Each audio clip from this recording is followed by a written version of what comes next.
Welcome everybody. Welcome to Neutral Lounge, a video games and computer technology podcast. My name is Joel, your host, and with me as always is my co-host Al. Together we make up the Neutral Lounge. In today's Neutral Lounge, we speak about the state of Sony, complacent or evil, our favourite games across genres and platforms, and the state of Cyberpunk 2077. Without further ado, let's talk tech.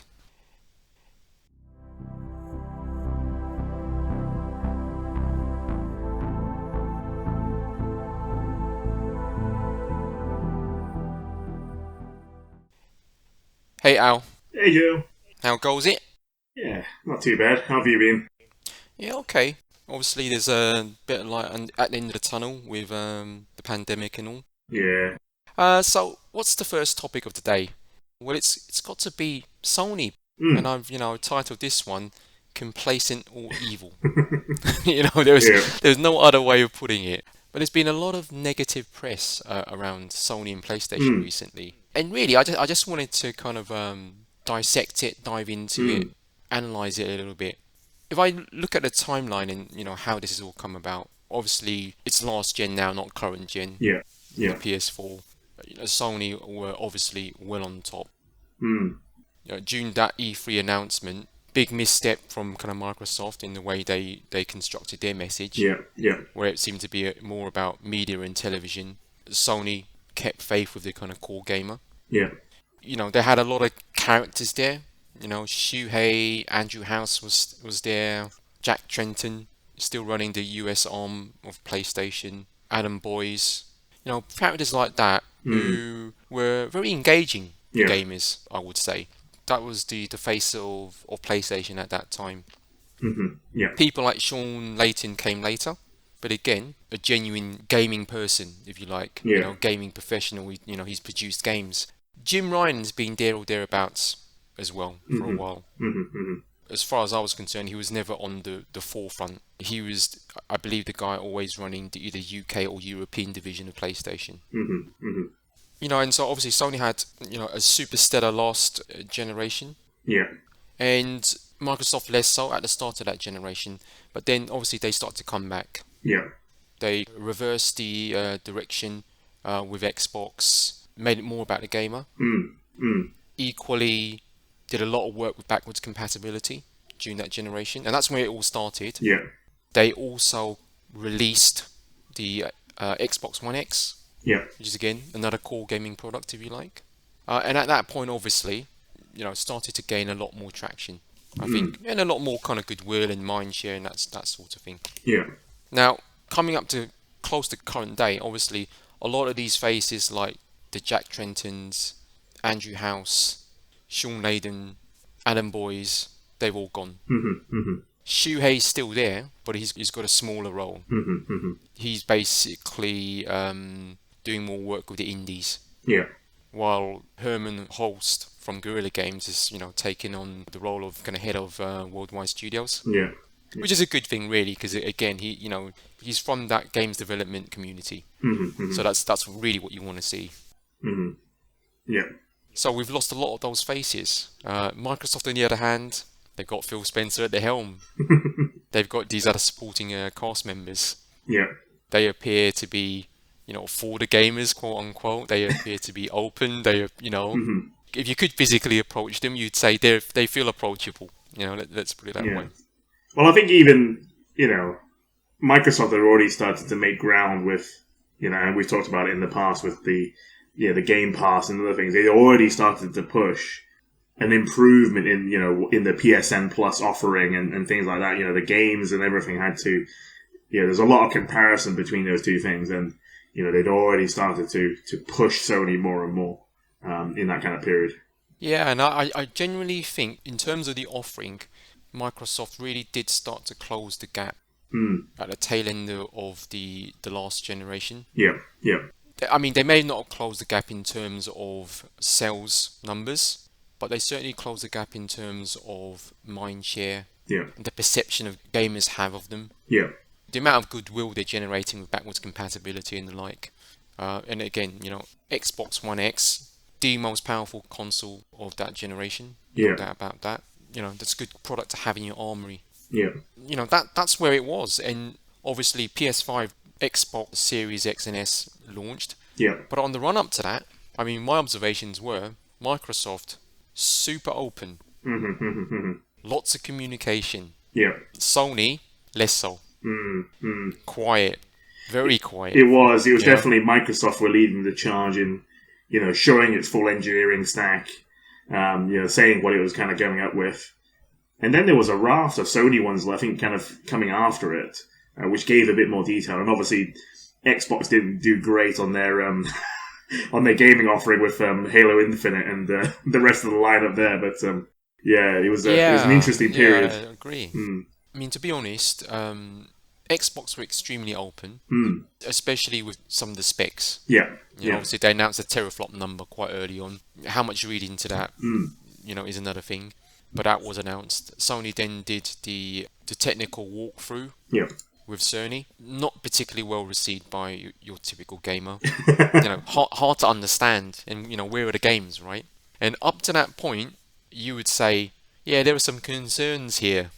Because Microsoft have got all the goodwill, They're delivering the message properly. Yeah. But then Sony had that showcase where they obviously showed the machine itself, the PlayStation 5 itself, and a raft of games. And Microsoft did something similar with the games, but obviously had Halo Infinite. Yeah. And not a good showing of Halo Infinite.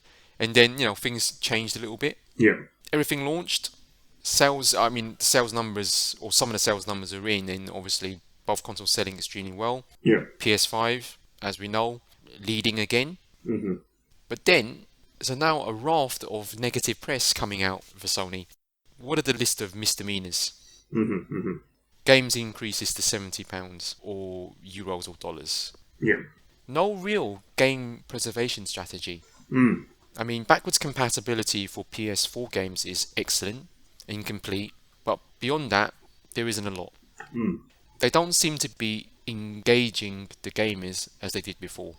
Yeah, and it could be down to either the situation with COVID or, in actual fact, the characters that run PlayStation at the moment. Yeah. Or everything. I mean, I think there's a number of things probably with delays in various products, and probably I think they're both in kind of still holding patterns of releasing kind of really good big AAA titles on both platforms to really kind of get things really going on it.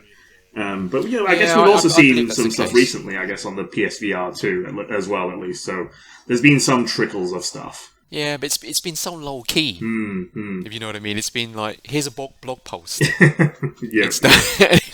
It's a very unexpected one as well.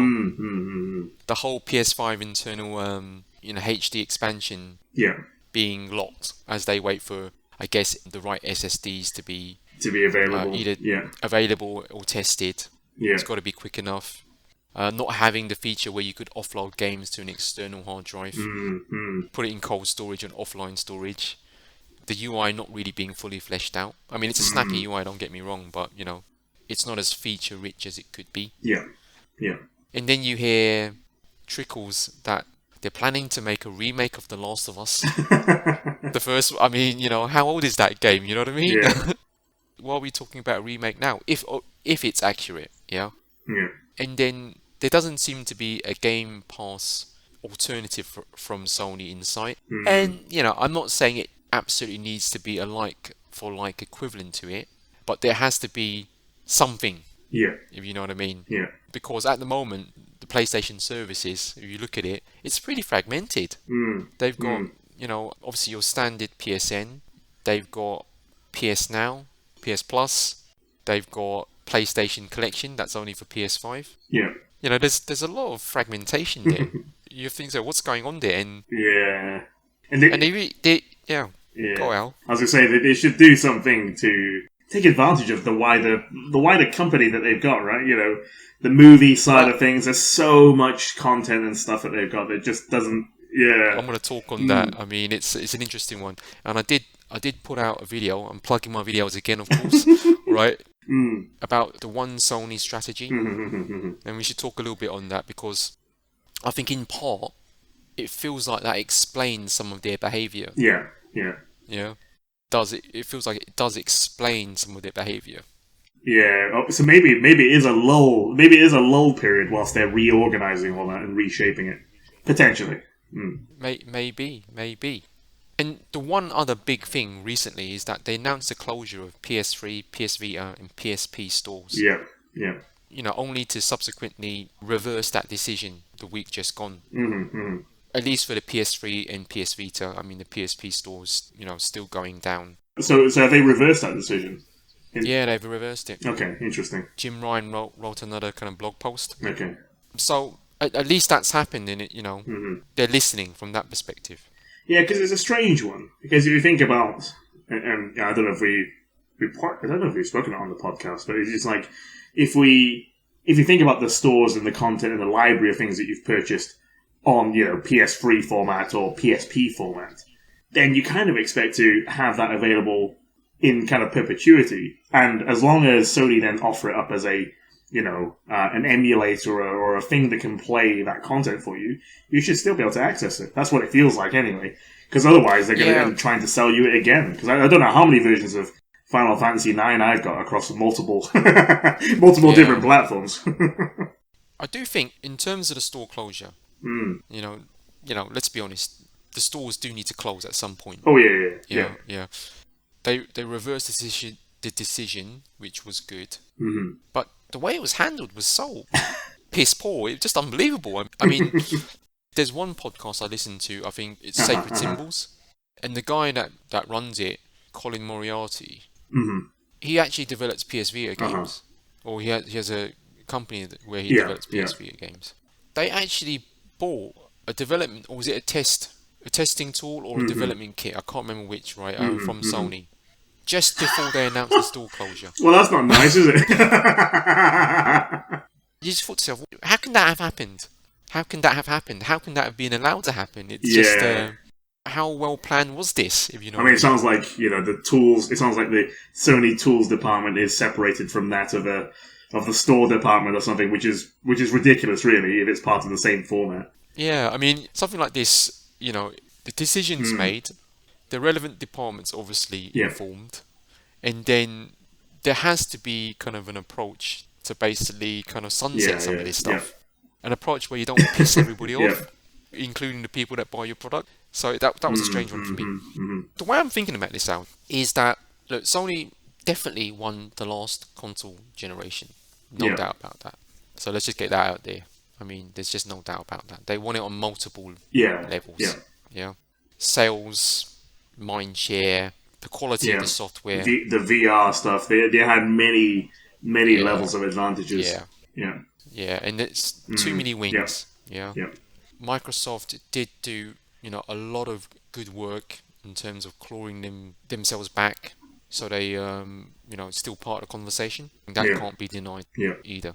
So what I would say here is that given that's happened, Sony is now a target. They're a massive target. For Microsoft or anybody else. Let's not forget, while Sony is the number one in terms of console gaming, right? As a company versus Microsoft, they're small. Let's not forget that. When we say who the underdog is, when you just think about just gaming, definitely Microsoft the underdog in this conversation. But when you look at everything, it's a David and Goliath type of battle. And believe me, Sony isn't Goliath. Microsoft's Goliath, But they've got a target. It's sometimes it's easier to chase than it is to basically lead. Yeah, well, it's the same with the other the other industries as well, right? As you kind of put it, whether Sony is complacent or not, or or just doing bad things, or purely evil. That's the other thing. I mean, if they are being complacent, and we've seen that Sony before. We saw that Sony at the start of the PS3 era, and again they did claw it back towards the end. I mean, I would push it even further back, right? I remember back in the day when they had the Veo laptop market. They were so far ahead of the industry back then, and they did. The problem was I think they were just charging too much, plus their or they had the proprietary memory sticks and all this sort of stuff, which just people were like, "What the hell is this?" And it just disappeared. And same with like Sony. I mean, Sony Walkmans are still kind of there to an extent, but there's a lot of stuff that they had back in the day that they got very complacent around, and maybe they did change, change focus on, for other things. But yeah, it's a shame that that they have to kind of go through these cycles. I genuinely do not think they can lose the gaming business because they're making so much money out of it. Right, if you think about all the other businesses, this is the one business where they have the leadership position and it generates so much money for them. I just don't feel they can be second. It would obviously be very bad from a strategy perspective, right? If you would hope that they're not aiming for some level of complacency, and actually they're still aiming to keep on top of that and continuing to push that market, because we've mentioned PSP already here. I would love to see another PSP kind of come out from those guys, and have some access to content, whether it's PS4 content or other things. Having a portable PlayStation kind of thing again would be very, very great. Give Nintendo a bit of a competitor in the more mobile portable kind of range. But will they do that though? Yeah, we don't know, because we don't know if that's they probably never even thought about it, or whether they're willing to reinvigorate it. We know obviously they're focused on PS5 and even the PSVR 2 and stuff. But what else? What else? Yeah. Sony's as a company, are they able to have so many bets? Yeah. Because it's not just the PS5 nor the PSVR 2, but they've got a services kind of business that needs investment. If they do decide to do a bit more with streaming, they've got data centers to run. I don't think anybody can just bring out, let's say, a standard sort of gaming portable device. It has to be something like a Switch that does something a little bit extra. We talked about it in one of the podcasts. I felt that they went all in with a new PlayStation Portable and VR, maybe a portable device, kind of like a PS4 that runs the full back catalog. Yeah, exactly. Not even a Pro. You don't need that for a portable, and then have it power a very cheap VR headset. Maybe a chopped down PSVR 1 where you just plug in that portable device. That's your kind of cheap wireless portable VR headset, like the Samsung thing. I think you've owned that, and I think the Quest does something similar. It's got an inbuilt kind of ARM processor, and that kind of type of hardware. So this is all food for thought. But I mean, I think are Sony being complacent? Don't know that they are, but I think there's a danger of that. Yeah, I think the proof will be obviously how obviously is the whole PS5 versus Microsoft battle, and how that evolves as the releases of the games come through. I think some key ones around God of War and Horizon 2, I think, will be big. Get that over the line. That will cement their position. I think it'll be telling, how they look at the end of the year. When you're at the top, right, you're a target, there's going to be a lot of negativity. Because, let's be honest, right? People like to see other people fail. People like to back an underdog, I think, is the other thing, right? That's a more positive outlook. But I just think people like to see people kind of fall.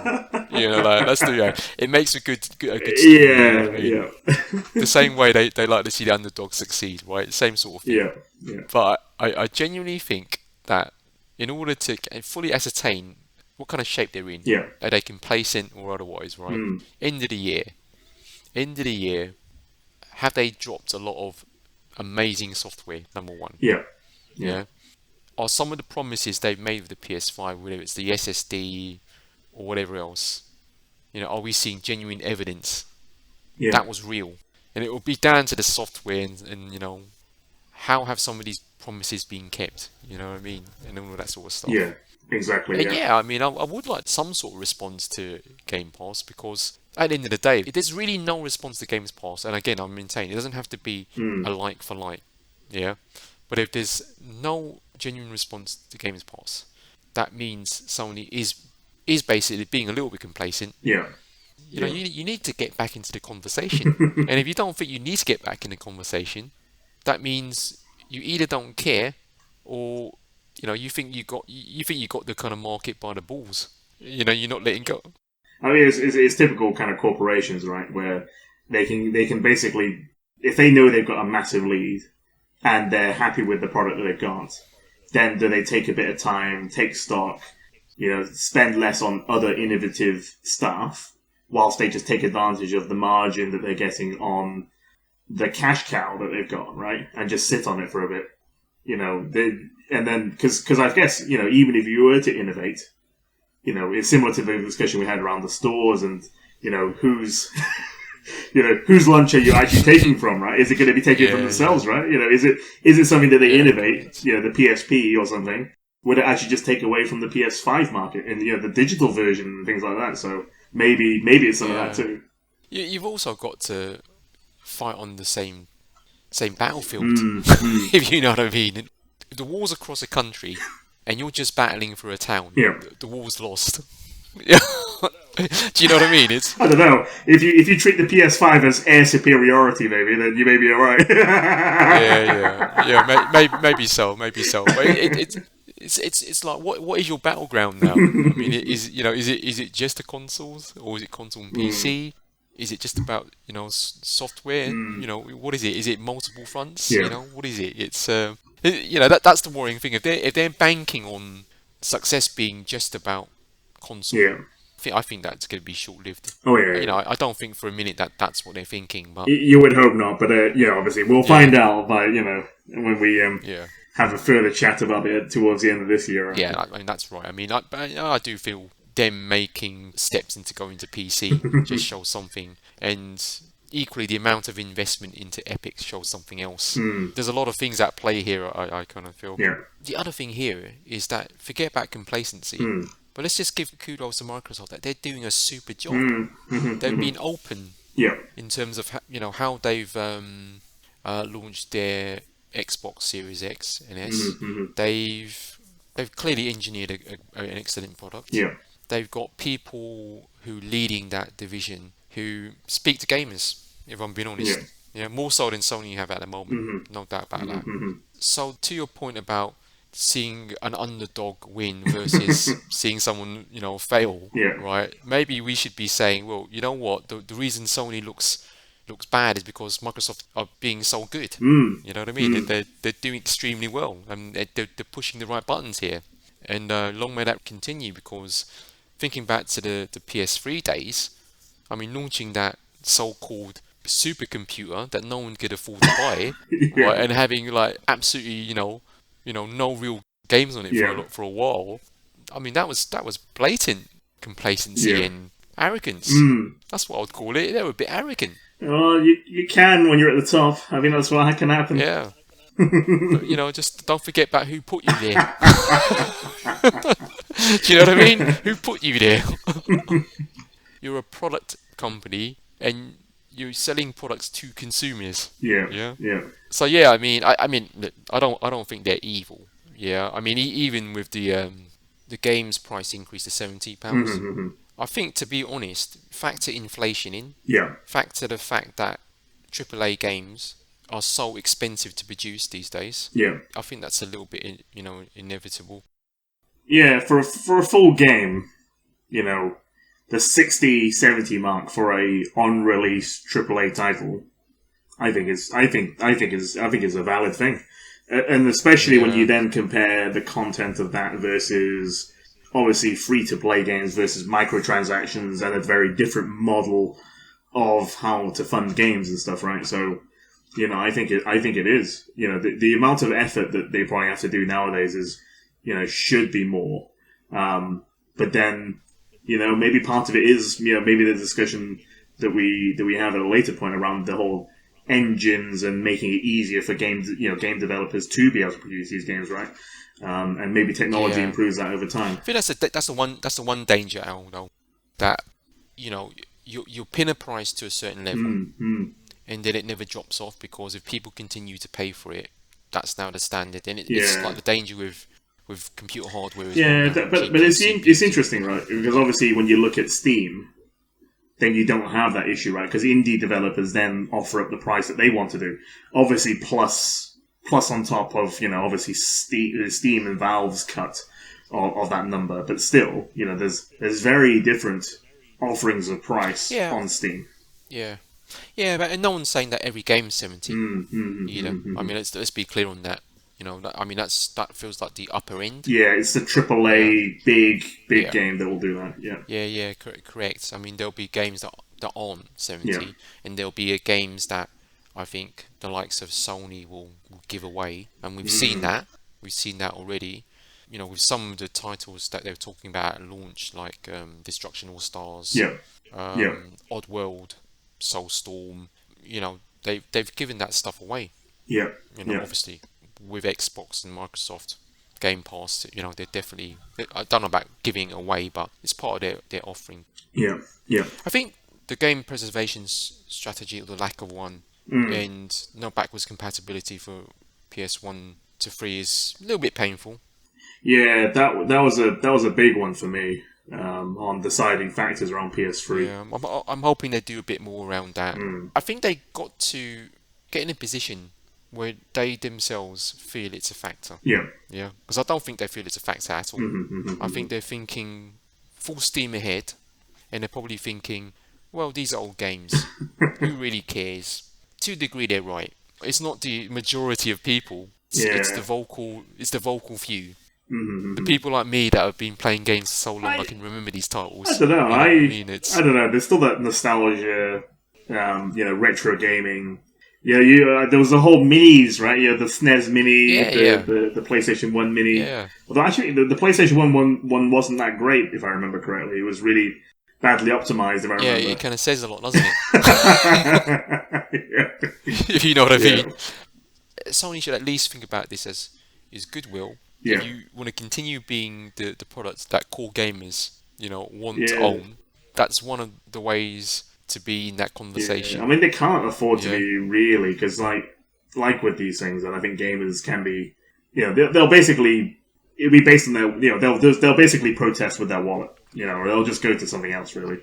So. Well, yeah, I know. But as soon as the next AAA title comes out, and it looks so, I mean, people may forget, right? Yeah. It's like people are still buying GPUs and CPUs for extortionate amounts of money still. So, I mean, the likelihood of that happening doesn't feel high, if you know what I mean? Doesn't feel high. I mean, I could be totally wrong. But I'm secretly hoping that Sony have something up their sleeve. When it's all said and done, maybe apart from Nintendo, they are the ones with a massive heritage and back catalogue and IP, even including Nintendo, if you think about maybe the sheer volume of games and whatnot. So I'm just hoping that they've still got something up their sleeve. They start respecting their own heritage, if not anything else, if you know what I mean. It's their own legacy. These games are obviously not disappearing, but I just get the feeling that Sony is just more interested in the future versus the past. Where I think they should kind of try and find a happy medium. Yeah, they should. They should try to. Yeah.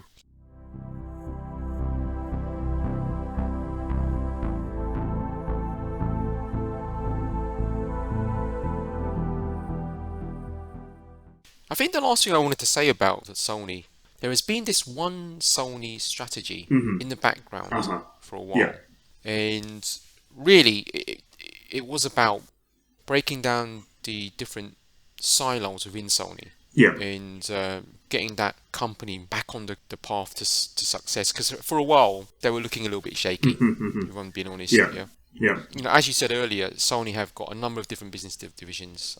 They're in consumer electronics, not just games, TVs, audio equipment and the like. They've got a music business, they've got a film business. I'm pretty sure they've got something in TV as well. Yeah, they've got cameras and video cameras and lenses and that sort of thing, and image sensors and all that sort of stuff. And then you've also got the games division. And you'll laugh at this. I think in Japan they've also got a bank. And I think I read it in one of their kind of financial reports. They're fairly diverse in that regard. It doesn't surprise me, and that's probably where they funded the whole the Epic maybe. Epic Games kind of side of things. But you know, Yeah. I mean, that's the other sort of hidden thing is that actually a lot of large corporations have a very huge finance department and financing department that's kind of hidden there outside of their key brands. You know, they've still got a lot of actual financial stuff behind the scenes. But this thing's a real bank. Shockingly. Yeah.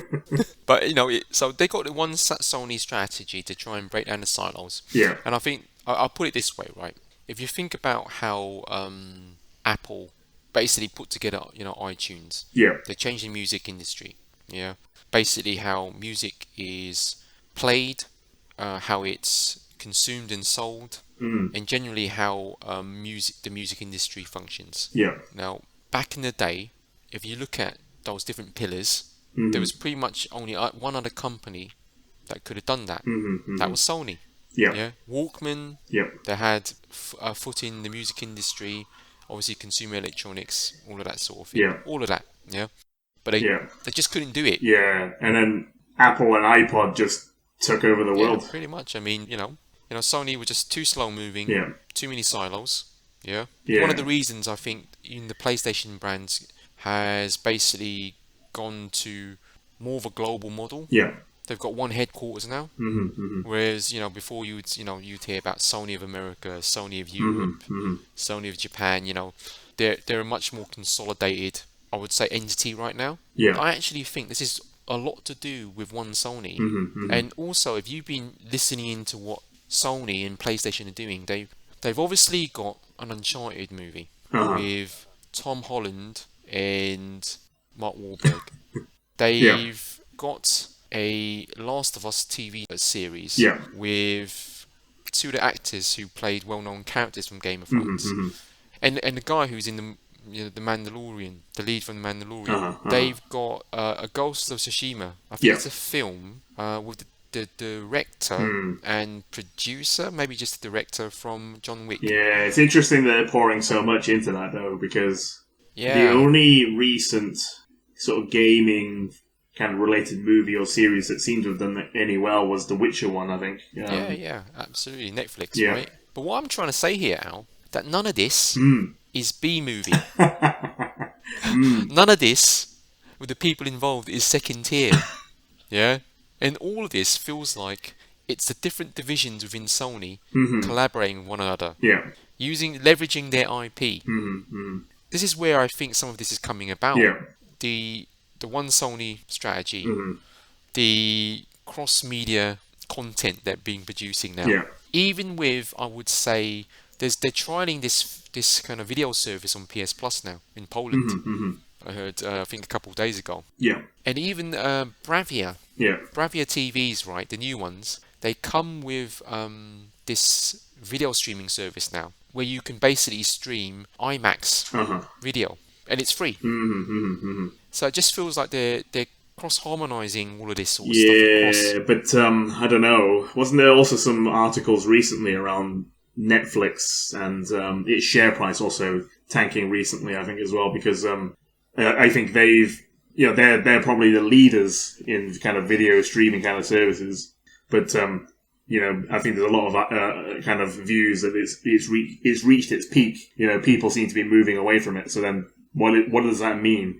And weirdly, Sony and Netflix signed an agreement for them to stream Sony movies. I think exclusively. Yeah. And that again touches what Microsoft are going to be doing with Game Pass. Yeah. Is this stuff really profitable? If it costs you X amount to produce a movie or a game, you have a subscription that's Y amount. How do you claw back the investment? Yeah, and all that kind of stuff. It's a difficult one because obviously there's still the whole movie industry, cinema industry kind of thing is still in flux with COVID, etc. Yeah. Although I've heard also HBO have backed off on the new Dune movie, which I think is due in June, I think, this year. It was already delayed, but I think they were planning to have it release on HBO Max at the same time as the cinemas. Well, they're probably thinking, well, people got to start going back. Yeah, I mean, it's fine when no one was allowed out, but now, cinemas were closed. Yeah. But now it's, what's our return in investment now? Yeah. Yeah. You know what I mean? Yeah, and whether the budgets will continue, right, to be the same size as they were before for Yeah. movies, right? So, Yeah, correct. although Correct. Mandalorian, I think, was one of those that was actually relatively low budget in comparison to, obviously a lot of the kind of other movies, and that was obviously very successful. Yeah, uses Unreal Engine Mm. as well. And that's the thing. I think the one thing I'll say about One Sony, it is Sony trying to come together as an organisation, Yeah. for better or worse. But you're also going to see some advantages. I mean, I don't know if people understood this, but when the first Unreal Engine 5 demo came out, and they were talking about being able to leverage, let's say, film or television assets, Yeah. for games, yeah, it's a massive thing because thinking about this out loud, for a company like Sony that has, let's say, a foothold in all of these different areas, if they can leverage some of these things, Yeah. that's going to have an impact. Oh, yeah. Yeah. Well, that's assuming they can make it work, right? And I think they're always the problem with series or movies based off of a game. They've not, in most cases, they've not done that well. Well, that's the interesting thing, and this leads me to probably one of my last points in this section: the remake of The Last of Us. Yeah. Okay. Yeah. Is it a remake of the first game, or is it something they're putting together in conjunction with a television series? Uh-huh. Yeah, Yeah. where they're going to be able to then leverage some of the assets. Yeah. That's the thing here. I just kind of looking at some of this. I don't even call it evidence, Yeah. but some of the information out there, and it's kind of like a jigsaw. Well, you would hope that they would do that, right? And I think this is also what I've been seeing but it's more the Chinese market with Genshin Impact and stuff like that. They've got so many collabs with other kind of media streams, and even with like food venues. So KFC they were doing a collab with, and doing skins and things that were available from going to buy food from KFC, and that was a huge hit in China, to the point at which the government, I think, needed to step in to stop people from congregating around it because of COVID risks. Oh my god. Yeah. But you know what? I will say this, right? The other piece of the jigsaw is the investment in Epic by Sony, which now is about, I think, 450 million. Yeah. They dropped another 200 million. Yeah. I truly think that can only be about Unreal Engine. Yeah. Or a big part of it is because thinking about this, it's, that's the glue to all of this. That is your glue. Yeah. If you want to kind of like use assets across the board, that's your glue. Or maybe it's also, Epic have been pushing their store very hard, right? So, if PlayStation are closing their other stores, I don't know, maybe they offer it through that at some point. I don't think they're closing their stores out because it's too profitable. Yeah. However, they're not likely to expand it across the PC. Yeah. So how else would they... It's a perfect way in. Yeah. How else would you basically get control over what you're basically selling on PC, but to have some sort of relationship? Yeah, and it would work in, obviously, Epic have thrown so much money at the store. Yeah. Yeah, it'd be interesting because obviously by doing it, the kind of there's a lot of kind of bad press, bad sentiment as well to the whole Epic exclusive of games for 6 months and stuff.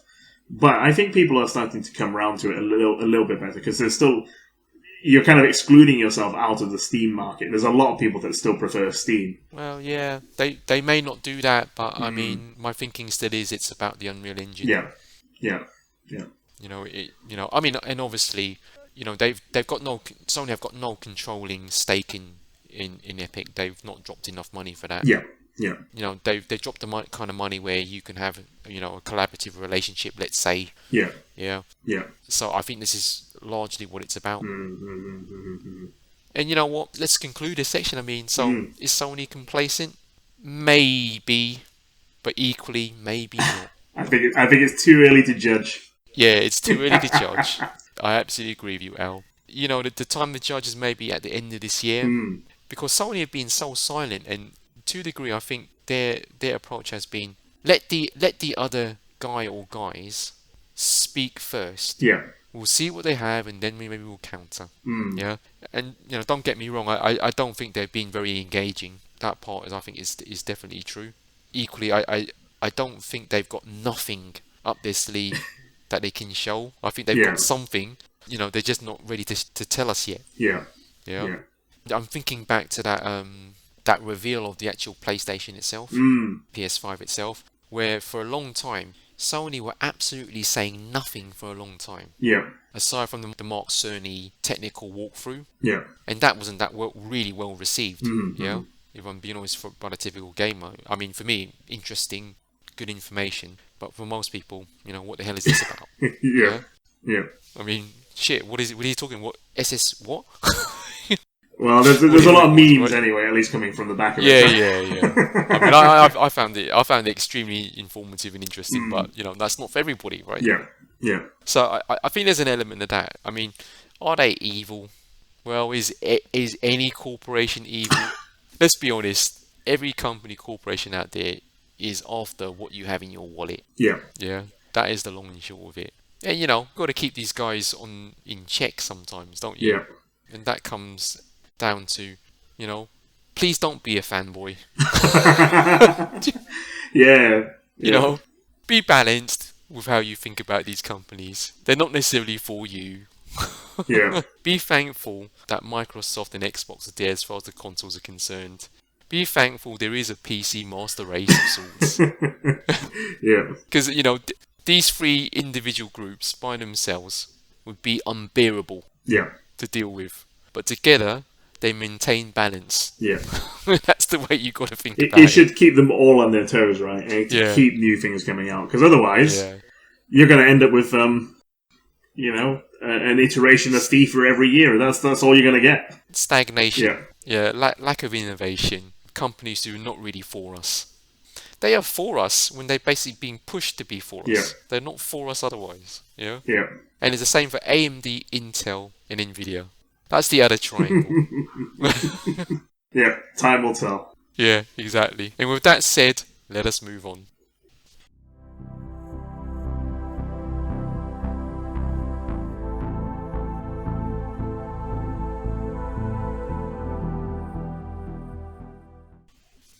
Okay, Al.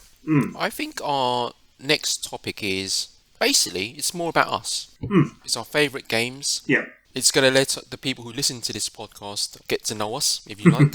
And, all of the 5 people that may be listening to this, probably including ourselves. Yep. So, we're going to talk about our favourite games, our gaming moments across the genres and multiple platforms that we're connected to. Yeah. And I think, let's just kick it off. The first genre on my list, the beat 'em up. Yeah. Do you want to start with yours, Joe? What's your favourite beat 'em up? It is kind of quite an easy one. Yeah. I'm going to give 2. Actually, 3. 3 titles. Yeah. All right. The first title is an arcade game called Kung Fu Master. Second title is a game called Karate Champ. And third title is Street Fighter 2. Yeah. All in the arcade, by the way. These are all the arcade versions. Just happy memories for me when I was a kid. Just remember, popping, lots of, I can't remember what it was. It was probably 10 or 20 pence at the time. It was that long ago. Right? In Kung Fu Master, simple left to right beat 'em up side scroller. Yeah. Then Karate Champ, which if you look it up was very much a Wave the Exploding Fist, international karate, forebear. It was, it was in existence before those guys. Had a very innovative, twin joystick type of control system, and people remember it. Yeah. Great kind of 2-player game, obviously. Street Fighter 2, that's got to be the game that reinvented the genre. When it's all said and done. Yep. Every other beat 'em up that's basically been released afterwards has used that as a blueprint. Yeah. How about yourself? Ooh, I've got a mix of them. So I think similarly, if I was to go the arcade style ones, then yeah, definitely I would agree with you on Street Fighter 2 or the various Street Fighter version, but definitely 2 I'll always go back to. But then if you talk about more arcadey kind of beat 'em ups, the side scrolling type ones, definitely played. There was a kind of a Michael Jackson Moonwalker arcade thing which I spent a lot of money on. There's a Teenage Mutant Turtles one that I played a lot on. Double Dragon on various formats, whether it was Game Boy or Double Dragon. That's a classic. Yeah, Double Dragon. And obviously then similar flavors, but less so. But Streets of Rage as well on that similar vein, which I played a lot on, and the more fighting beat 'em ups. Then obviously we mentioned Street Fighter, but I also played a lot of Tekken, which is my other one that I would say is my favourite ones in that kind of genre. Good choices. Yeah, I mean, I forgot about Double Dragon and stuff like Final Fight and whatnot. Yeah, it depends on how far you go back. I know it does, doesn't it? I mean, like, what a classic game Double Dragon was. Moving on to the next thing on my list. First-person shooters. First-person shooters. Yeah, go on, Jerry. You can start with your ones. So I would name... This is quite hard, actually, because there's so many, actually. So I would name Duke Nukem 3D, on the PC. Yeah. Brilliant game for its time. Halo on the Xbox. Pretty much put console first-person shooters on the map. Yeah. Made them viable, actually, because before then, I mean, I just recall every other console-based first-person shooter before it was, well, pretty bloody dire. I don't know. It's sort of there's memory, a few popular ones, but I'll name them. But I didn't actually play them as well. But yeah, go on. Well, and the last one. This is tough. This is actually quite tough. I'm going to say Titanfall. Titanfall 2. Which I think is a hugely underrated first-person shooter. I agree with you on that Hugely one. underrated. Yeah. I think my ones, I've got a lot of history with first-person shooters, so if I was to keep it to a small number, then Counter-Strike and Half-Life. If you talk about Counter-Strike, Half-Life, the whole grouping of those ones, right? That really, really kicked that stuff off. Yeah, and I'm gonna add Half-Life 2 into my list because and then I would say I played all the more recent ones. Apex Legends, Overwatch. I played a lot of that stuff. I had one that I was also thinking of. It was I really liked Halo 1. And those sorts of things. But one of my real all-time favorite FPSs was actually a free version of basically Wolfenstein. I think did Enemy Territory. Was a free kind of standalone mod on it as well, and that was I loved that game. I sank so many hours into it. I need to look that up. I don't think I know Wolfenstein. I don't know that version. Yeah, it was really good, really really good. Now moving on. How about the shoot 'em ups or shoot 'em ups, whatever they call them these days? I mean, shoot 'em ups. You know what I mean? Is that a real thing? But so I've kind of divided this into horizontal and vertical. Yeah. So let me start with vertical first. Yeah, vertical. I hope I got this in the right way, but I mean, Alpha Mission in the arcade. Yeah. Alpha Mission in the arcade, and I'm gonna call out a couple of Amiga shooters here, which is I'm just got happy memories of them. Yeah. The first one is Hybris. Yeah. And the second one is the actual follow-up from the same developer, Battle Squadron. And then for horizontal, for me it's Thundercross 2, and this is hard actually. It's R-Type. Yeah. And Nemesis. Yeah.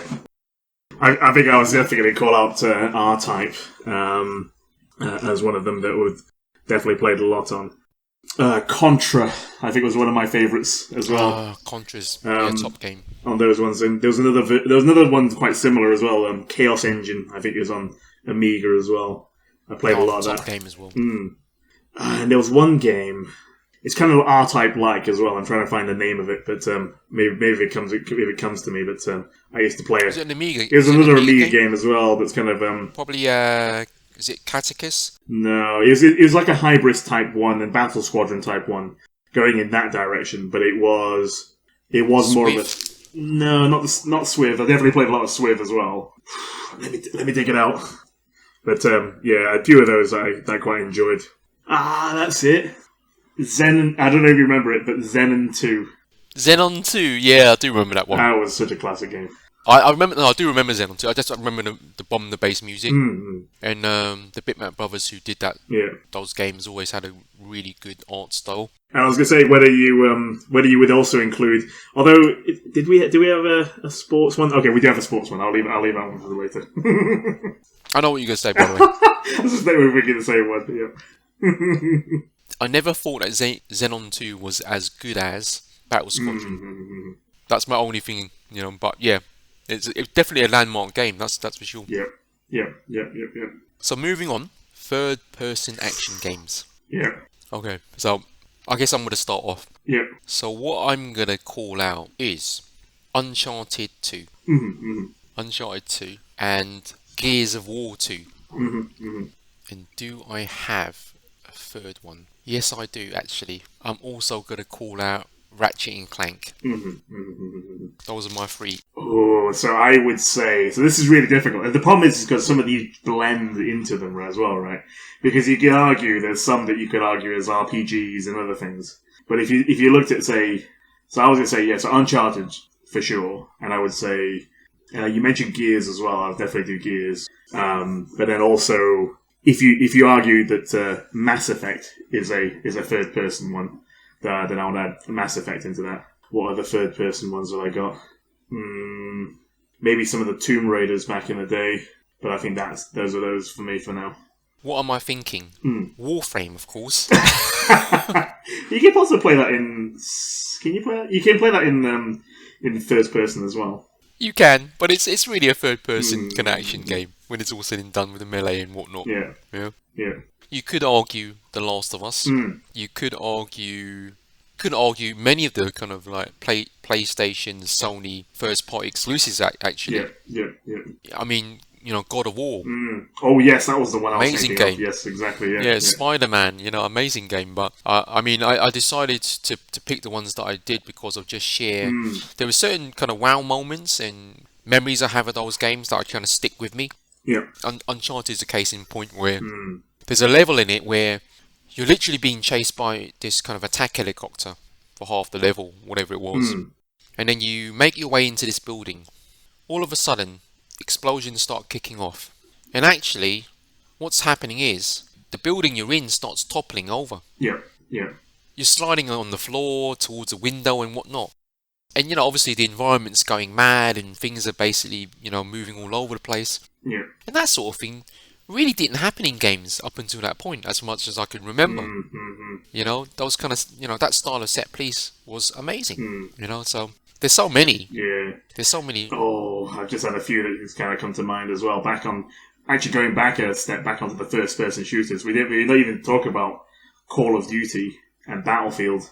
There's like loads of those ones which I kind of enjoyed. Maybe not so much the more recent modern iterations, but the previous ones. The original Call of Duty 4, which I think was the very first Modern Warfare one. Going even further back, you could say the first Doom. Yeah. I was gonna say Doom. Yeah. Shock and awe moment. Yeah. Well, Unreal Tournament. Yeah. Exactly. What a classic. Or have you played basically? I think it was based on the id engine. It was Heretic or Hexen. Oh yeah. Classics. So Al, the next thing on my list here is overhead action games. I'm gonna let you go first this time, actually. Yeah. I know you've put there as an example. The sort of Diablo type action game. Yeah, I think definitely Diablo 2 for me was a huge one. Like other kind of overhead action, or if you treat them as hack and slash type games, then maybe what else we got? You could argue it depends if you want to classify it, but all those kind of like Zelda type ones, right? So if you think of Wind Waker, I would go for Ocarina of Time is always a fan favorite. I actually really like the Game Boy one, if I remember. Link to the Past, I think it was. I can't remember what it was, but I think it was that one. That's a fair shout, actually. For me, because I can't remember much about Diablo 2, for me it was Diablo 3. Yeah. Also, just remember Gauntlet. Oh yeah, classic. Yeah. Yeah, classic arcade game. And you might say that was the daddy of a lot of these things. Yeah. And the other arcade games that really springs to mind is Ikari Warriors. You know, with a weird kind of 8-directional joystick Yeah. control. Yeah. Another classic, that one. There was one more I wanted to call out, actually. And I actually can't remember it. Do you remember which platform it was on? No, my mind's gone a blank at the moment. Well, maybe we can come back to it. We'll have to, actually. Yeah. Okay, so next item on the list, racing. Yeah, so this one's if I was to go first on this one, I've got an interesting mix of these ones. So for sure, I mentioned before Gran Turismo for sure for me. But then if I was to talk about the other ones, if I go to the classic kind of ones, one of my favourites was actually Supercars 2. I played that one to death. Oh yeah, I remember Supercars 2. And then maybe I would throw in something like a Forza or a Ridge Racer, more arcadey style. Yeah, I'd agree with that. Good calls. Definitely good calls. I'm going to, like you, I'm going to give a shout out to the first Gran Turismo. Because that was a game where I think it was on PS1, right? The first PlayStation. And I thought to myself, wow, why does this look almost photorealistic? Yeah. At the time, there weren't many racing games like it. There wasn't really what I'd call like many racing game simulators. Yeah. The other game that I would call out is Lotus Challenge on the Amiga. Yeah. Classic. Top game. Yeah. Really, really good game. For its time, obviously. Yeah. Oh, and I've just spotted 2 on my list that I didn't cover, but you're gonna have a Mario Kart in there somewhere, and one of my favourites is the SNES one. Yeah. And then that's everybody's favourite. Yeah, and then jumping forward, actually Wipeout 2097 on the PlayStation 1. Yeah. Love that game. Yeah. I'd agree with Wipeout. F-Zero as well on the GameCube. That version of F-Zero, amazing. Yep. Was there one for the arcade? Oh. Yeah, wasn't it Sega were the big ones in that, wasn't it? So was it Sega kind of racing? I can't remember. I don't think I'm... Yeah. Sega Rally. That's it, yeah. Oh, they just, obviously there's the dirt stuff, but Colin McRae, I played these kind of rally games in the past, yeah. But I think the big moment for me in the arcade was probably Outrun. We're going to forget Outrun, right? Yeah. Oh, and it depends if you include it, but something like, I don't know what genre it goes into, but Afterburner, if you're really talking about arcade. Yeah, I don't know what you call it, like playing game. Yeah, you weren't really chasing anything apart from getting through the levels. Yeah. So next thing on the list, platform gaming. Yeah, I see you separated the 2D and 3D ones. Yeah, I decided to do that because I just felt there's such a wealth of games in this genre. I mean, my 2D one is out-and-out favourite is Super Mario World. I love that game. I play that one to death. Is that the SNES one? Yes. Yep. And then the rest of the 2D ones, I've probably dabbled a lot less in. But I would always go, any sort of main 2D one, I would almost always go back to Super Mario World. Definitely a top game. I did play it, but I didn't play a lot of it. Mm-hmm. For me, 2D-wise, I need to think about this very carefully. Yeah, here's my answer to this one. Platform game, Rainbow Islands. Yep. And the first Ghosts and Goblins. I'm going to call that out. For me, that was I just remember that game, I think I was so wowed by that game and so in awe of it. It's just like, it had to be said there. And if there's one more, I need to think very carefully about this one. I feel I want to say Turrican 2. I'm going to kind of discuss that later on. But I think the game that I will probably surprisingly call out is Robocod. Because I just don't know what it was about that game. I mean, it's not for everybody, right? And to be honest, it was a blatant rip-off of a number of different platforms. Yeah. But I've just got these memories of it, the graphics and the feel. It was very playable, and it just had he had the jokes, right? It was just taking references from so many other different things. Yeah, that's it. I think that's what I really liked about it because there was just so many references, and it was a bit of a rip-off. I mean, to be honest, but that's what I kind of mostly liked about it. That's just triggered other memories in my head now of like Earthworm Jim and things like that as well. Yeah, Earthworm Jim. Definitely another great example. Yeah. Now moving on to 3D platform games.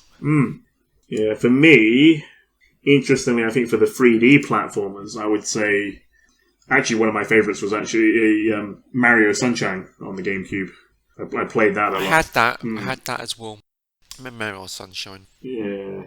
I'm gonna say the first 3D Mario on N64. The 64, yeah, that was yeah. Because it just made such an impact. It just changed the way. The Wii one was really good as well. Was it Galaxy? Yeah, Galaxy. Yeah. Galaxy was definitely good, but the first N64 one was just such a... It was a bit of a genre-defining game, to be honest. Yeah. And then beyond that, this is a hard one, actually. I'd have to put Ratchet and Clank there. I would. Because, you know, that style of cartoony platforming game, that's how I'm thinking about it. Yeah. Yeah. Yeah. I think I've not actually played many 3D platformers. I'm wondering, in actual fact, is Uncharted really a 3D platformer? Yeah, it kind of depends if you want to call it 3D. This is the thing: third-person 3D action game, adventure game. Yeah. Or because I was also thinking there's some kind of similar ones that you can argue that were in there as well. Oh, I've just realised there's one completely missing now that I think about the action games. Metal Gear Solid. Oh. That is such a classic game. But we'll talk about that later, actually. Yeah. That is a classic. 3D platform was done. Sports games. Ooh. This is actually quite easy for me, if I'm being honest. Yeah, go for it, Joe. In no real order, Hyper Sports in the arcade. Yep. Don't know if people remember that. Then, for pure impact, Kick-Off 2 on the Amiga. And then again, for impact, the first Pro Evolution Soccer. And I think it was on PlayStation, because that basically showed how you should. A modern day football game could be done, yeah? Yeah. Well, that was the thing. I think back then, it was like FIFA had the lead, and then Pro Evo was the only one that came out to challenge them. And that really shook up FIFA, because FIFA was really stagnant at that point. And then it really massively improved on both sides for many years off the back of Pro Evo coming onto the scene. So I definitely had Pro Evo on my list, yeah. Yeah, Pro Evo was basically the leader for many years, and it was just the go-to football game for many people. Yeah. It was definitely. Yeah. How about you, Al? I was going to add whether... so it depends if you include some strange ones that I've got. So I had things like, if you consider it a sport, I had the SNES. It was more of the casino kind of thing. It was Vegas Stakes. I played that to death. But it depends on what genre you kind of stick that into. What? A gambling simulator? What is it? Yeah. I suppose for some people that is a sport. Yeah, and then I would say... so I did mention Pro Evo already. And then maybe something like... there's some really strange ones like I have on my list in here. Because I don't know where it kind of sits. But things like Guitar Hero. Whether you consider that a sport. And obviously the Wii Sports games as well. They were all pretty good kind of games. Yeah, Wii Sports, I think I'll accept Wii Sports. Guitar Hero, that's more like a rhythm game, isn't it? Yeah, or maybe if I was to think of really pure sport games that I've been playing, it would be the FIFAs, it would be the Pro Evos, and then maybe, arguably on the Game Boy, something like Mario Golf. I played to death. Right. Mario Golf. Yeah. Yeah. Top game Mario Golf. No doubt about that. Yeah, those are my ones. How about role-playing, Al? Oof. This is actually a tough... This is a big one for me, yeah. Because for me, it just depends what the definition of role-playing is. Yeah. Because if you add, if you consider Mass Effect more a role-playing game, then I would definitely have Mass Effect in that list. And obviously the whole Skyrim, Fallout, those kind of main series. And I played a lot of World of Warcraft. If you consider role playing, but the massively online stuff, then the World of Warcraft would have been another kind of main one for me on that one. I mean, there's some role classics as well, whether you call it an RPG or not. But I had things like Space Crusade and Hero Quest, which I played to death. Yeah, definitely. It's a tough one. I mean, because you could argue that there was this the Baldur's Gate. Baldur's Gate. Yeah. Baldur's Gate. I think. Yeah. Yeah. That's triggering another memory. Dragon Age 1 I really liked. Yeah. Yeah, Dragon Age, yeah. Those, for me, are games, when talk about role-playing, yep, Oh, that made an impact. GTA. Grand Theft Auto. True. Very true. First GTA as well, Yeah. definitely true. It's such a mixed genre, isn't it, Yeah. really? And if you then argued that, whether the kind of the Zelda Wind Wakers are RPG or adventure, third person adventure, then it's kind of in between. Yeah, definitely. But I mean, I think for me, when it's all said and done, it's in terms of impact, I'd have to say Baldur's Gate. I see neither of us have mentioned Destiny. No. Destiny's a very decent first-person shooter. And if Destiny was a bit more like Warframe, then I would actually mention it. I'm not even going to mention Warframe because, I think that sits quite nicely in the kind of like third-person action game grouping. But Yeah. Oh, where would you put? So here's one game that I've actually played that is probably more of a guilty pleasure, but that's been there for some time. But The Sims. Do you consider that an RPG? I reckon I'd have to. I reckon I have to. I mean, at a certain level, you could say every game is a role-playing game. Yeah. But my view is any game where you do a lot of character development. Yeah. Yeah, and where that seems to be the main pillar of the game. Yeah. Developing that character, and you could argue Diablo from that perspective. Yeah. It's quite an interesting one. When I think role-playing, I do think the old school kind of Baldur's Gate, maybe Knights of the Old Republic. Oh, yeah. Is worth a shout. There's so many noteworthy mentions you could have here. Yeah. This is definitely a very broad category. Yeah. There's no doubt about that. Now, the next category, that's less generic and much more specific, is real-time strategy. Yeah. RTS. Do you want to go first on this one, Joe? I can go first on this one. This is actually quite easy for me. It would be the first Dawn of War, because, before that game came out, RTSs were less, fast-paced, and I think to a degree much less visceral. This was a much faster-paced real-time strategy game. Yeah. Very visceral. Didn't really allow you to turtle, if you know what I mean. Yeah. The second one is probably something that's the exact opposite to Dawn of War, and one of the reasons I built one of my PCs at the time, Supreme Commander. Yeah. Classic. Yeah. Classic game. What a game! I mean, honestly, it's not everybody's cup of tea because it's so time consuming, big. It's not not necessarily quick to play. But what a game! And what technology underpinning it as well. Yeah. And the last one I will mention is actually Homeworld. Interesting. First Homeworld. Yeah. What a really different sort of kind of RTS experience, and quite cinematic. I don't know if many people pick up on this. Yeah, Homeworld came out long before the Battlestar Galactica series, the newer one, obviously. Yeah. Yeah. But just listen to the music in Homeworld, then listen to the music in Battlestar. Very, very similar. Yeah. I'm wondering if one inspired the other. No doubt they would have been. Yeah. Yeah, it's so similar. It's so similar. In its tone and whatever else, right? That I can't believe one didn't basically kind of inspire the other. Yeah. And Homeworld came first. Yeah. And a noteworthy mention to Command and Conquer Generals. Yep. Yeah, that would have been. That's top of my list. Yeah. It's not very PC these days, Generals, but it's definitely noteworthy. Yeah. I would definitely have CNC Generals, and the whole Command and Conquer series. I think in general has been really good, right? Definitely. I think I was definitely introduced to it through the original Command and Conquer and Red Alert, and now I'll say things like Warcraft 3, but I would say that I actually didn't play much of Warcraft 3, and it was more the Dota kind of angle onto it.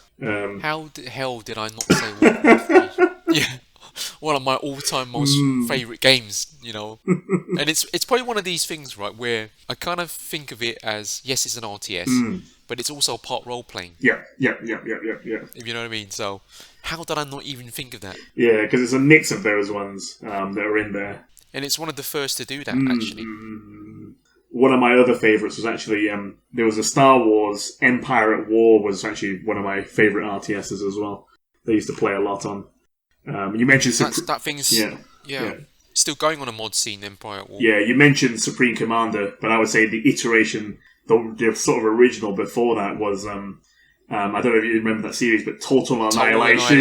Oh, I love that game. Yeah, I do remember. I do remember it. And I would say the one RTS that, and actually the main game that I started off my kind of multiplayer journey and online journey was a game called Mech Commander. Like many years ago, I played that one insanely amount. I remember that. But it wasn't classic RTS because it was there's less building. There's no real construction.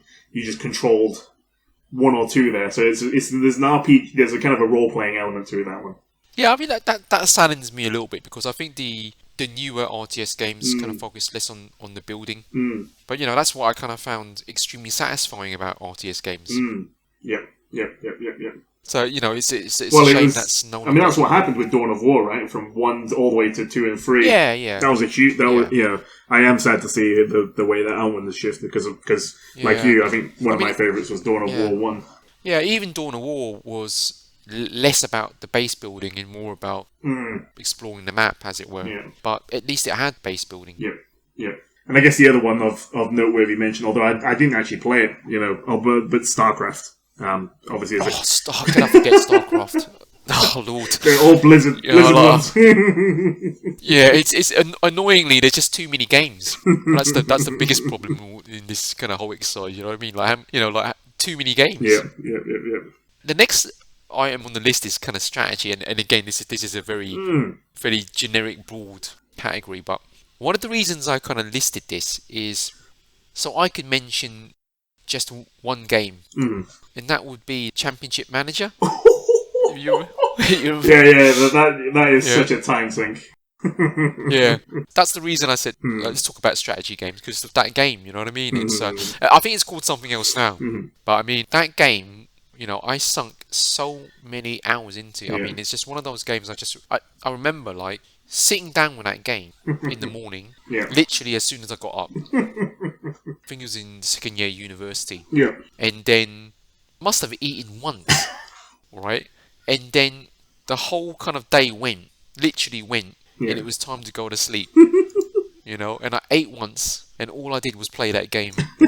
What a top game! Yeah, and I've got an interesting one, I think, in this strategy category as well, which is a bit more. I mean, you could argue maybe it fits into one of the other ones too, but it's one of those. It's a bit more grand. And it's not, I guess, I mean, you could argue there's some other ones that are arty. Oh, I just remembered, you know, obviously I've been playing Civ and things like that, but, you know, Stellaris and a few other ones which are pretty huge, right? Yeah. But I would argue those are slightly more RTS-y, or grand strategy as they call them.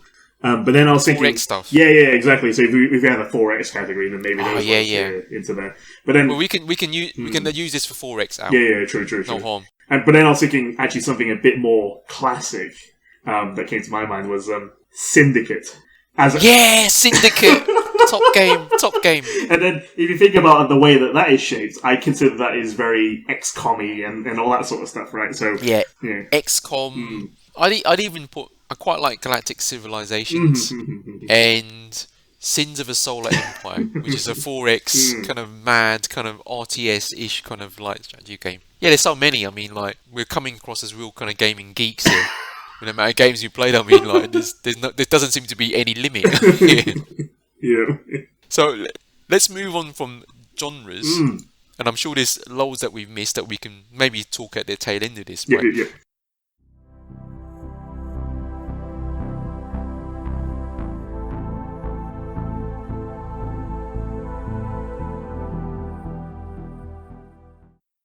Let's talk about platforms now. Consoles and computers and whatnot, right? So the first thing on my list, and it's in no real order, it's just what came into my mind at the time when I was structuring this thing, is is SNES. Mm. Now, I never really owned the SNES. I kind of had one for a while because a mate borrowed it onto me for a while, and we had access to one in uni and whatnot. But for me, the SNES was all about two games. Mm. The first game for me was Street Fighter Yep. 2. Yep. And the second game was Mario Kart. Mm. Yep. And I know some people, will talk about Super Mario World, and Yeah. that's definitely, noteworthy. But that was what it was all about for the SNES. Yeah, I got to agree with you on the Street Fighter 2 kind of stuff. And I've already mentioned the Super Mario Kart, Super Mario World, Vegas stakes for me. One other one that was quite interesting for me on that was, I think Star Fox, I think was the very first kind of 3D kind of game that was really coming out. And I think they were pushing it from a boundaries kind of perspective. Yeah, use that FX. Yeah, that was it. That was it. Yeah, I remember that. Interesting stuff. I mean, what they could do with the consoles at that time. And then Mega Drive is even more loose because, I had very little access to the Mega Drive. If I'm being honest. I think same for me on that one. So I was a SNES. I definitely grew up as a SNES rather than with a Mega Drive. And obviously friends would have a Mega Drive as well. So, we'd obviously spend time at each other's place to play the different platforms. Yeah, definitely. I mean, but for me, on the Mega Drive, it was Sonic. He's an easy pick, right? I mean, Sonic was a mascot. Yeah. Sonic was like, it was a platformer, but not as we knew it. Yeah. Because let's be honest, most platformers worked and were designed very much like a Super Mario World. Yeah, they all... At that time, I mean, really, they kind of all did that. They all kind of went at the same pace, pickups, same sort of thing. But Sonic was unique in terms of that additional speed it brought to the game. Definitely. Yeah, I agree with you on that one. And I think with Mega Drive, I think if anything that I would have played on there would have been stuff like Streets of Rage, really. Those sorts of games. Yeah, Streets of Rage, very noteworthy. Yeah. But the other thing was, because back then I used to love my shoot-em-ups, and it was Thunder Force. I think it was Thunder Force 2 on Mega Drive, and I thought, wow, looks better than anything that I've played on other platforms. And I said, wow, this is actually very impressive. Yeah. Now moving on, and this is a kind of personal favourite sort of category, 16-bit computers. And really I'm thinking Amiga and Atari. I never owned an Atari ST, so we can, unless you did we can just totally ignore that. Yeah, I had a good friend I used to play the Atari kind of games on, but I spend most of my time on the Amiga I had. Yeah, definitely. I mean, a much beloved machine. And unfortunately, a bit mismanaged. And maybe that's another talking point for us. But for me, on the Amiga, and there are so many noteworthy games here, I think it has to be Turrican 2 for me. And then Speedball 2. Yeah.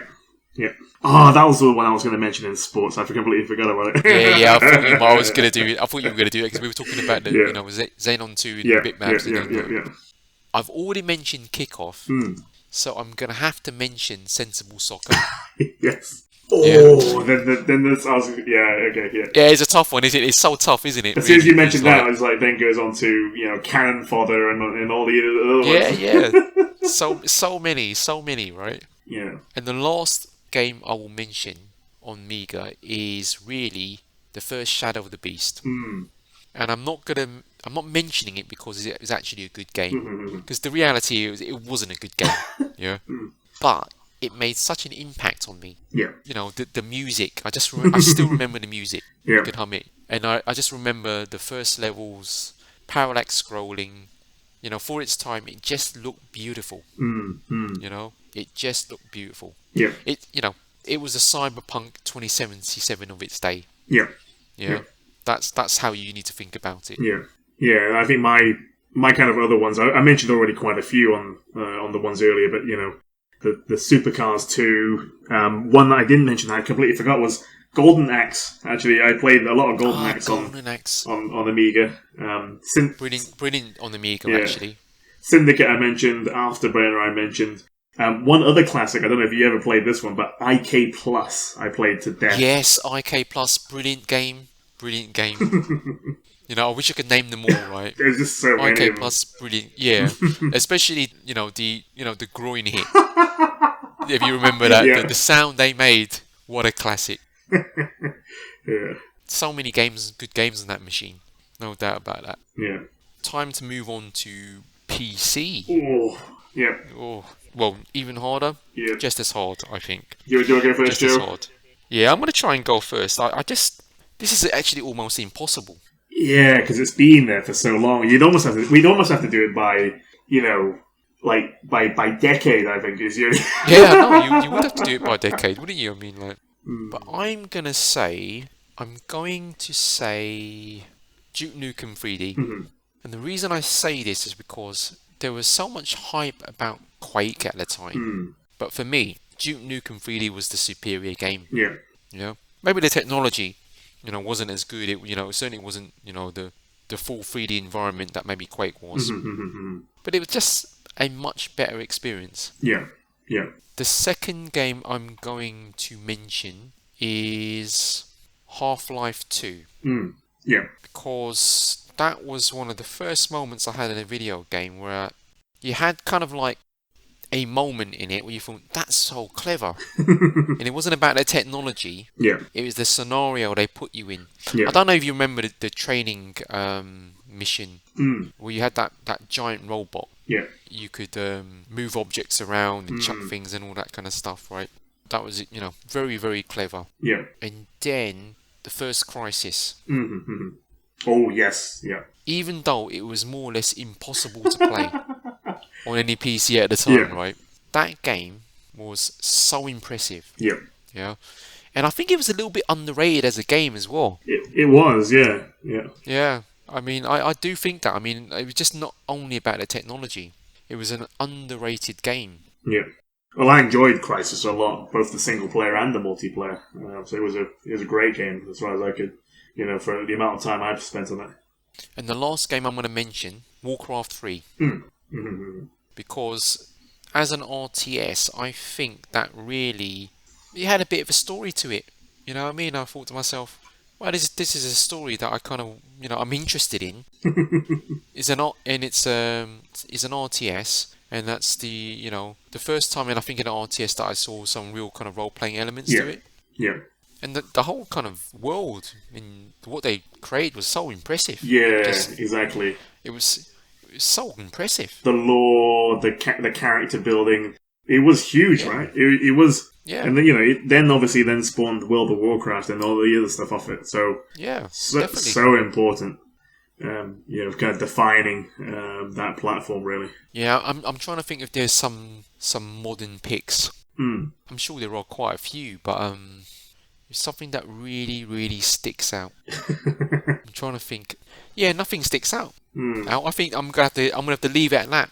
Yeah. That was gonna definitely be my picks. Yeah, I think for me, for PC, I think you've already mentioned it, but the Half-Life 1 and 2 for me, definitely, kind of really defining. And I would say on the similar vein, things like Portal then made a huge kind of step forward on what they could do with the technology and the ideas and some of the concepts, which is a bit more kind of new thinking. And similarly, Crisis, that was one of those that really did push your PC. So you'd have to spec it correctly, or just expect it to fry your your CPU and GPU during that time. The old classics, the things like Mech Commander, I loved that game back in the day. And then the Command and Conquer stuff, I think, was predominantly a PC. I guess most of the RTSs were predominantly PC, and they kind of still are, I guess. You could probably get RTSs on console, because I think that was the shift as well, wasn't it? I think Red Alert 3, I think, was the first one that was kind of like on console as well. Yeah, definitely. I kind of... That was the one that was actually quite cutscene heavy. Yeah, definitely. And there's just other games like, World of Warcraft, I think, was so MMO kind of genre defining. I guess you could argue, I play Dota and the sort of the MOBA kind of scene, but you could argue League of Legends and things like that have been quite, pretty significant in that kind of space as well. What was it? Ultimate Online. Eve, I guess, is probably, if you were to argue full MMO type stuff. I don't think it's on any other platform. Eve. Yeah, Eve, really impressive. No doubt about that. Yeah, cool. Yeah, those are my kind of PC picks. I think I think covered most of them on the other ones. And the next one, PlayStation. Mm. So I'm gonna say obviously Uncharted 2. Yeah. Yeah, Uncharted 2. Just because before that game happened, there was very little on PS3 that you would say is noteworthy in terms of what does this hardware do? Yeah. What can it do? Yeah. You know? But that was extremely noteworthy. Yeah, and it spawned the whole franchise from that, so yeah. Yeah. I would also say the first Last of Us. Again, extremely noteworthy. Yeah. Oh. You know, on PlayStation. Yeah. There was quite a few others. It's damn, it's hard. Yeah, because a lot of them are kind of big IPs. There's so many games that we would have played over the time. Yeah, there's so many, right? Yeah. I mean, I think for my ones, I've got the obviously the Wipeout series, but I think one of the main things with that PlayStation 1 kind of introduced me to was the Final Fantasy series. You know, Final Fantasy 7, of course. 9 is my all-time favorite of the Final Fantasies. Metal Gear Solid. I've got to mention Metal Gear Solid because that on PlayStation 1. Was just absolutely amazing. So many kind of new thinking, you know, crazy moments in that. I do you remember that boss fight in it where the guy's a telepath? Oh, Psycho Mantis. Yeah, Psycho Mantis. So he's basically reading your mind. You know, whatever you do, he knows your moves. And the way to basically get past that level was to actually swap controllers or something. That's right. Yeah, move it onto the second slot. Yeah. And that was just so. I mean, it was a silly thing, right? But it was just so clever. There was some really clever stuff as well. I remember. Yeah. It would read off your memory card because that was back then. You had to your save games were on the little memory cards that you had to put on the front, right? Yeah. And he would read that you were playing X, Y, and Z game. So he would actually read. Yeah, that's right. Yeah. So he would tell you. So I could read. You basically the whole point is he could read your mind. But then he could also tell you what was on your machine. Yeah, correct. And there's other bits like as well. I think in that one as well. In the very beginning, I think that you get you to enter in the codec kind of frequency, and the only way to get it was either you had the manual or it was on the back of the box or something. I can't remember which one it was, but you basically needed to have the physical case on the manual to get to the correct frequency because it says refer to back of the case or something. Yeah. But I just remember the music as well. The music, my God. All these memories are flooding back now. Just remember that game and I thought, oh my God, what a game that was. Do you remember Devil May Cry? Oh yeah. The first Devil May Cry? Yeah. My God, the first Devil May Cry. Yeah. What a game. Great game. I mean, the look and feel of that thing and, the combat system. Yeah. And I think really, could go on and on, right? The first God of War, parking aside 2 and 3, right? Mm-hmm.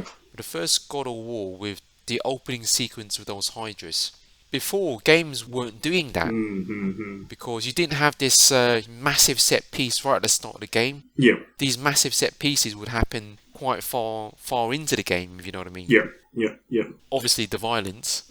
You know what I mean? Like, taking violence to a whole new level here, you know what I mean? Yeah. And then one of my favourite memories as well was also, it was on PlayStation 3, but Heavy Rain. Heavy, yeah. That was really good. That was so unusual, that game. Yeah, it's because it's that mix of game movie type thing where you're kind of just influencing the changes in it. So yeah, it's very different kind of interactive gaming versus which genre would you put that one in, right? So very difficult, right? Very difficult. I mean, I do wonder, like, if the PS4 we've seen less of that.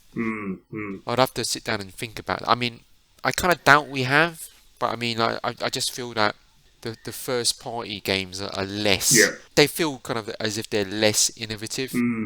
They all seem to be third person action or adventure games. If you know what I mean. Yeah, but maybe they also spent more time on focusing on PlayStation VR and things like that on PS4. So yeah, maybe so. Sony doesn't have infinite resources, no way. Yeah. One more game I'll kind of pin down on the PlayStation was Tekken 3. Yep. Tekken 3, my god, that game, what an amazing game. Yep. In terms of a beat 'em up. I played that game to an inch of its life. Alright, before we kind of like go too far PlayStation, because that could be another whole podcast by itself, obviously. Nintendo. What I'm going to say Nintendo is like, for me, it's going to be Metroid Prime. Top game, I mean. Yeah. Obviously, I played that on the GameCube when I had my GameCube, and I still got my GameCube, but that's in cold storage at the moment. It's going to be F-Zero, especially on the GameCube. The GameCube version of F-Zero, for me, an astounding futuristic racer. Yeah. I think better than Wipeout, in my view. Well, its pace was actually quicker, I think, on F-Zero. Amazing, yeah, it's amazing. I would say any of the Mario Karts. And is there any more in that? I'm trying to think this through. I don't think so, Al. Because obviously I'm not a Switch player. Yeah. And I'd love to be, but I'm not a Switch player. So whilst I had a Wii for a while, I didn't really much care for that. Yeah. Yeah. But again, there were some good titles on that. But yeah, I mean, some of the old school Nintendo stuff. Yeah, yeah. So I would say, I mentioned it earlier, but obviously the Zelda series, those ones. Yeah, Zelda. Wind Waker, I think was really great for me. Really enjoyed that one. You've already mentioned the Mario Karts. I've mentioned it already. Super Mario World, definitely for me, and Mario Sunshine.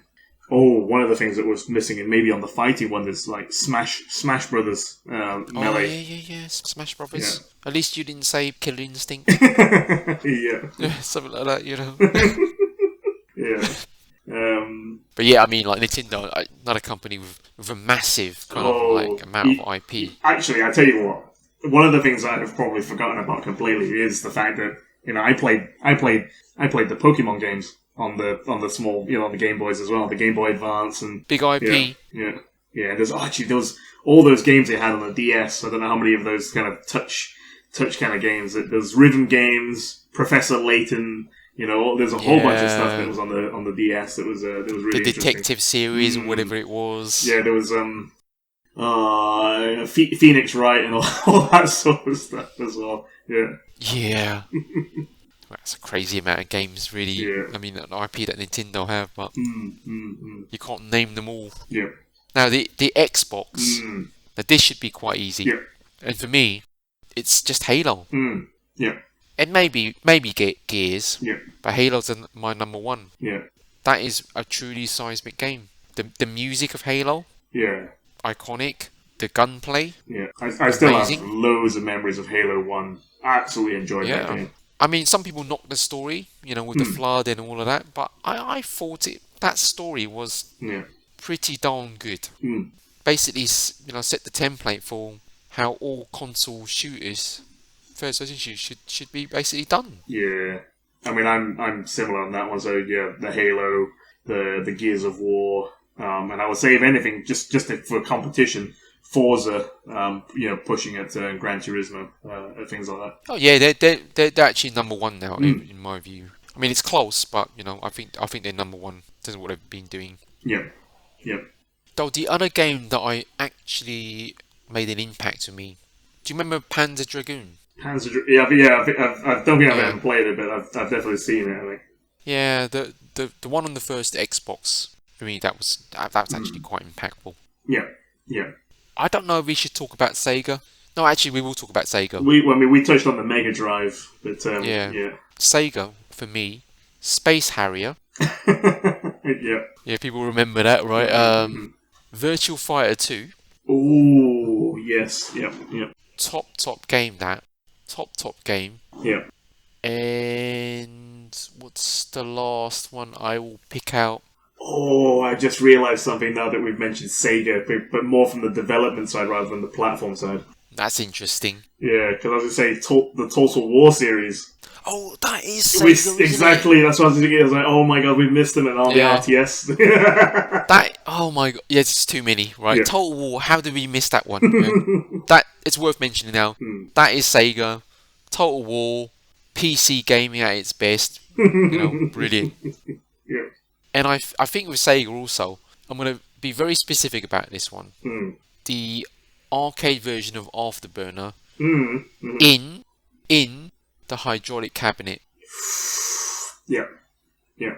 I'm gonna kind of like name that. Yeah. Yeah. Yeah. Yeah. Simply amazing. Yeah. I'm a bit sorry about what's happened to say that they, obviously years ago they pulled out of the kind of console market. Mm-hmm. And obviously it doesn't feel like they're the company they were. Yeah. So that's a real shame. If you can go back this far, 8-bit. 8-bit computers, 8-bit anything. Yeah. Do you have any? Yeah. Do you want to go for it? I do. Yeah. I will go first because it was like on the Spectrum. There was this game. It was an arcade conversion actually. Mm-hmm. It was Karnov. Bit of a Ghosts and Goblins type game. Mm-hmm. That's what it was. On the C64, the game that I'll call out would be Iridium. Mm-hmm. Basically a horizontal shooter. Mm-hmm. But top game. Probably one last game on the Amstrad that I kind of had an impact on me at the time. Yeah. Was Sorcery. Mm-hmm. Yeah. But again, there were quite a few. But I mean, I just remember those three actually. Yeah. I mean, if anything, for me, it would be the sort of classic Super Mario, or actually the one memory I have, because I never had a NES as well, was Duck Hunt and the little shooting scene. Yeah. Believe me, that was very impressive. If you remember Operation Wolf, that was basically based on Duck Hunt, wasn't it? Really, when it's all said and done. Well, I guess a lot of the kind of those kind of shooting games.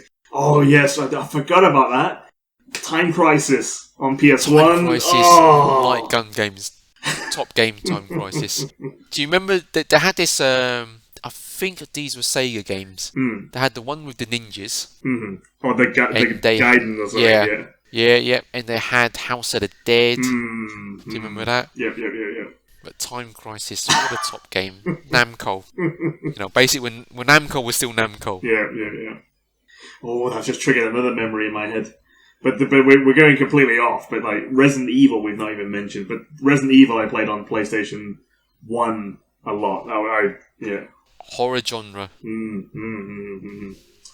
Oh yeah, we've missed that completely. Hill. Silent Hill, yes. Yeah, Silent Hill. and what's that? God, I've almost forgotten the name now. It's more or less a horror action game with a guy in that suit. Which platform do you remember? Multi-platform.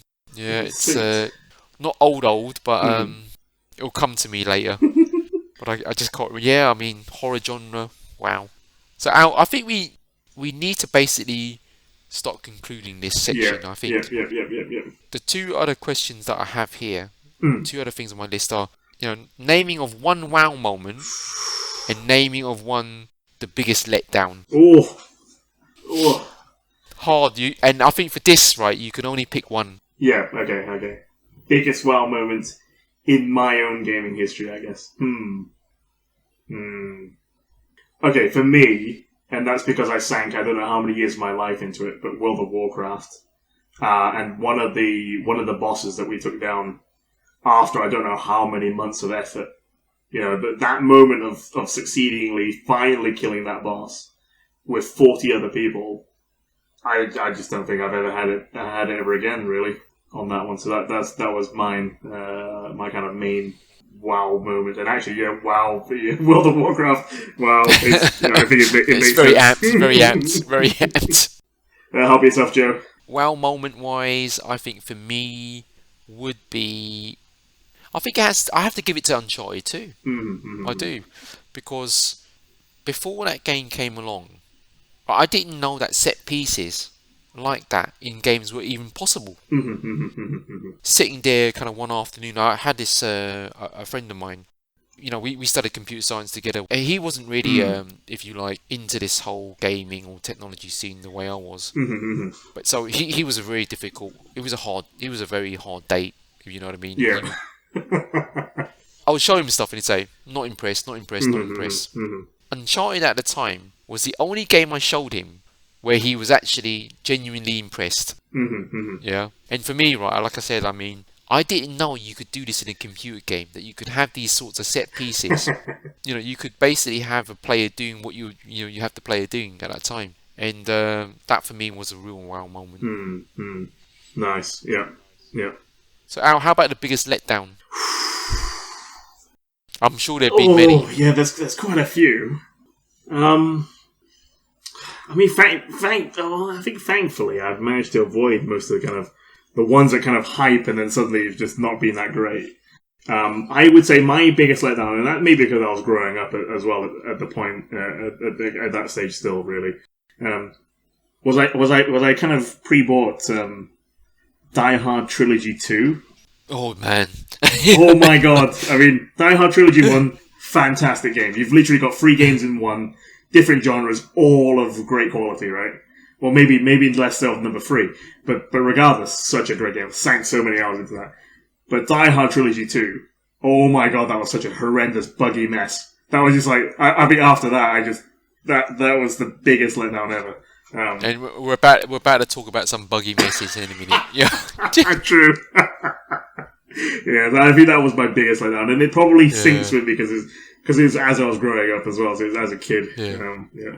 Obviously, Die Hard shrunk into obscurity, and I guess it does that because of how bad a buggy mess. People want to forget it. I'll tell you what my biggest letdown was this. I don't know if you recall this RTS game. I think it was 2150. This was back in the early days of 3D RTSs. And there was this sequel to it called 2160. You know, all the marketing videos, the information we got, it just seemed totally the next big RTS.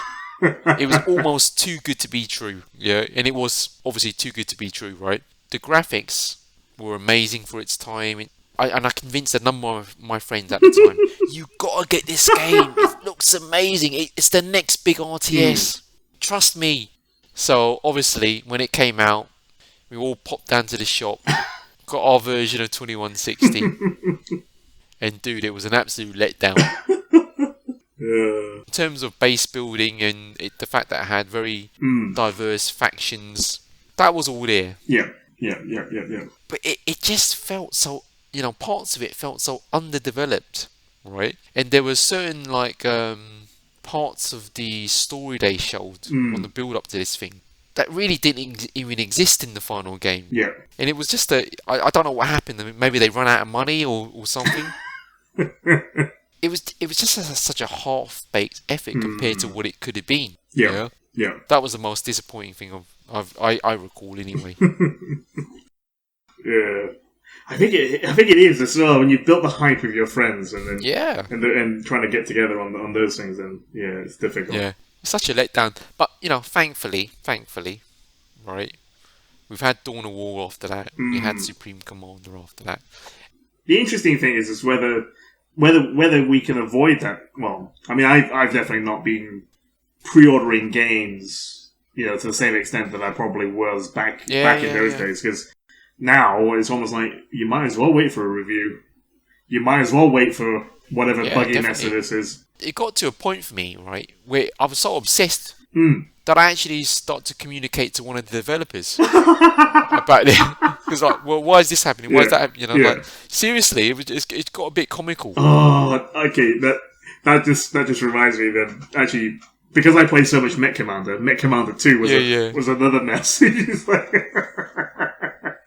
And honestly, I basically, at one point, because you can actually mod the game, at one point, I even considered modding the game myself. Because I thought, I want to right a wrong here. This is wrong. This game should be good. Well, that'll be interesting too, because it also goes into the next topic, where some of that actually has been happening too. I'm sure. I don't know if you remember also Supreme Commander 2. And again, that would have been my second letdown. That was such a scaled back version of the first game. I really didn't like it. I was going to give you Crisis 2 as well. I know about Crisis 3 was much better than but Crisis scaled back, built for console. It didn't even look as good as number 1. That was the thing. That was the disappointing part. It's like, come on, guys. Yeah. Can you believe it? Can you believe it? And Al, with that said, I think it's time to move on to our next topic. Cool.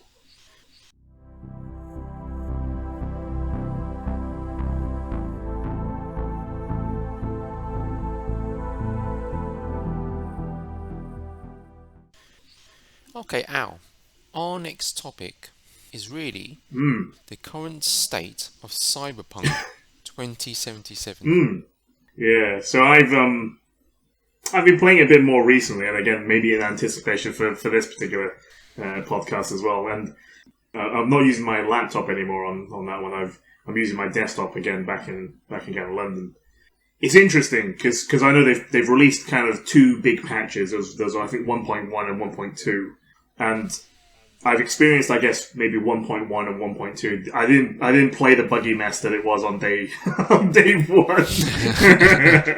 But even Good for you, mate. yeah, so if I talk about my experiences of 1.1, even within the sort of 5 hours I played on the intro bit and getting through the sort of initial bit, and I'll avoid because I'm sure a lot of people are still holding off on the game. I'll try and avoid spoilers where possible on this one. So. On the very first intro bit, you kind of get through, you kind of get introduced to your character and a few other characters. Things eventually change, things get reset. And even within those sort of 5 hours of that initial bit, I had probably one or two game-breaking bugs, in terms of the immersion anyway. So one was...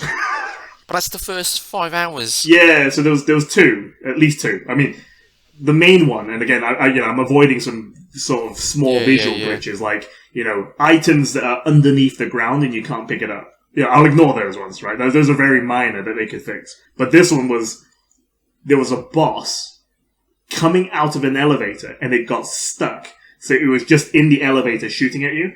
And Presumably you could shoot you could shoot it as well, so it would slowly lose HP, but it was stuck there.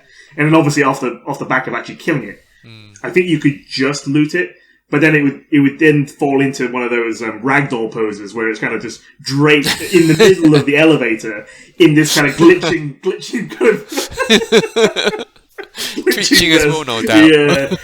The other one was not really game. It wasn't game breaking to the same extent as this one, but it's sometimes when you kill an enemy and you take off their head, they're still talking, and I'm thinking like, how is that even? Did this thing go through any sort of quality assurance? I mean, that's the question I've got to ask about it. Yeah, I don't know. I mean, I think they do blame the kind of quality testing on it, but it's just like, yeah, I don't know. There's just so many of them that were in there.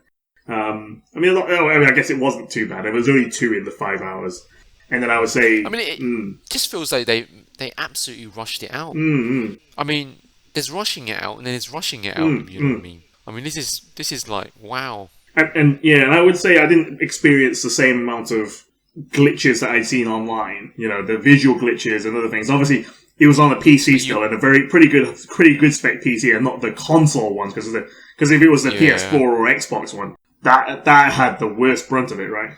Yeah, I think the PC was the best version, and I don't think you didn't really play it day one, did you? No. So I avoided it on day one because again, I waited. Heard about the buggy mess. You know what? I'll just wait.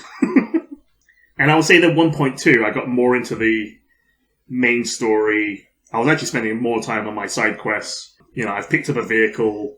Just more just random roaming around the environment. And I would say less issues there. I had maybe one interesting one where the police did pop up. But I think they'd already fixed that in 1.2. As in, I think the issue is even in 1.1 was that if you committed a crime, the police would suddenly just appear behind you. In this one, I think in 1.2, the only thing is I could see that they were close. They weren't quite just bang on behind me, but they were close, and I was able to get out of it. But I could see that why people would be annoyed at that one. But yeah, I mean, what I will say about some of this stuff, I mean, I kind of looked at their roadmap for improvement.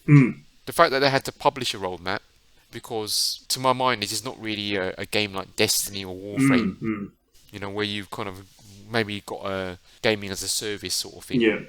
And the fact that they had to basically say, I think, what did they say? I think like quality is a priority. Yeah. Quality never, not always a priority. I mean, maybe am I missing something here? Yeah. You know what I mean? Like, and then I remember for 1.2, and actually 1.21, I think it's out now. You know, those patches. I decided I'll read the release notes. And certainly in 1.2, it was quite a lengthy list of stuff they were fixing. Yes, it was. Crazy amount of stuff, actually, I thought. I've experienced something that I think has been detrimental. I think the driving has got worse. Really? Yeah, they seem to have suggested that they fixed it or improved it. But I think 1.2, it feels really, really janky, really, really slow.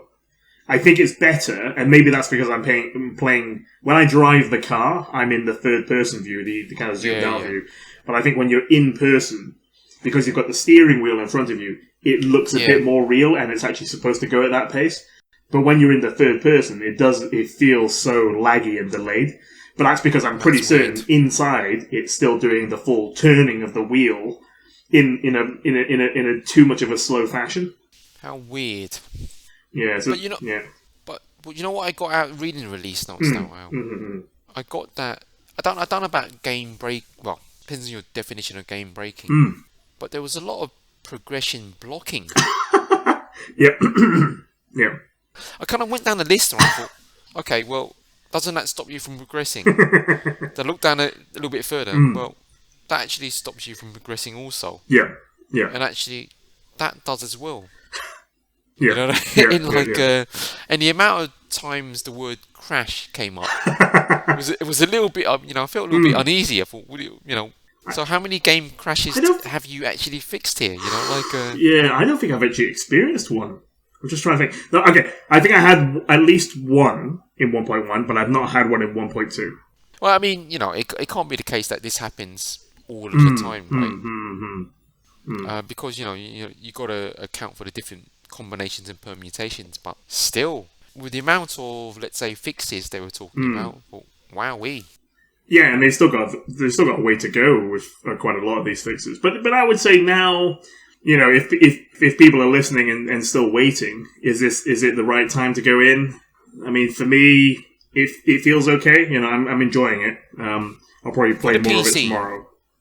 For the PC, and looking at the size of 1.2, the fact that 1.21's come out, I think 1.22's coming out. For PC, I think it might be the right time, and that was always the better version or the best version of the game. Yeah, I have no idea of the state of the consoles right now.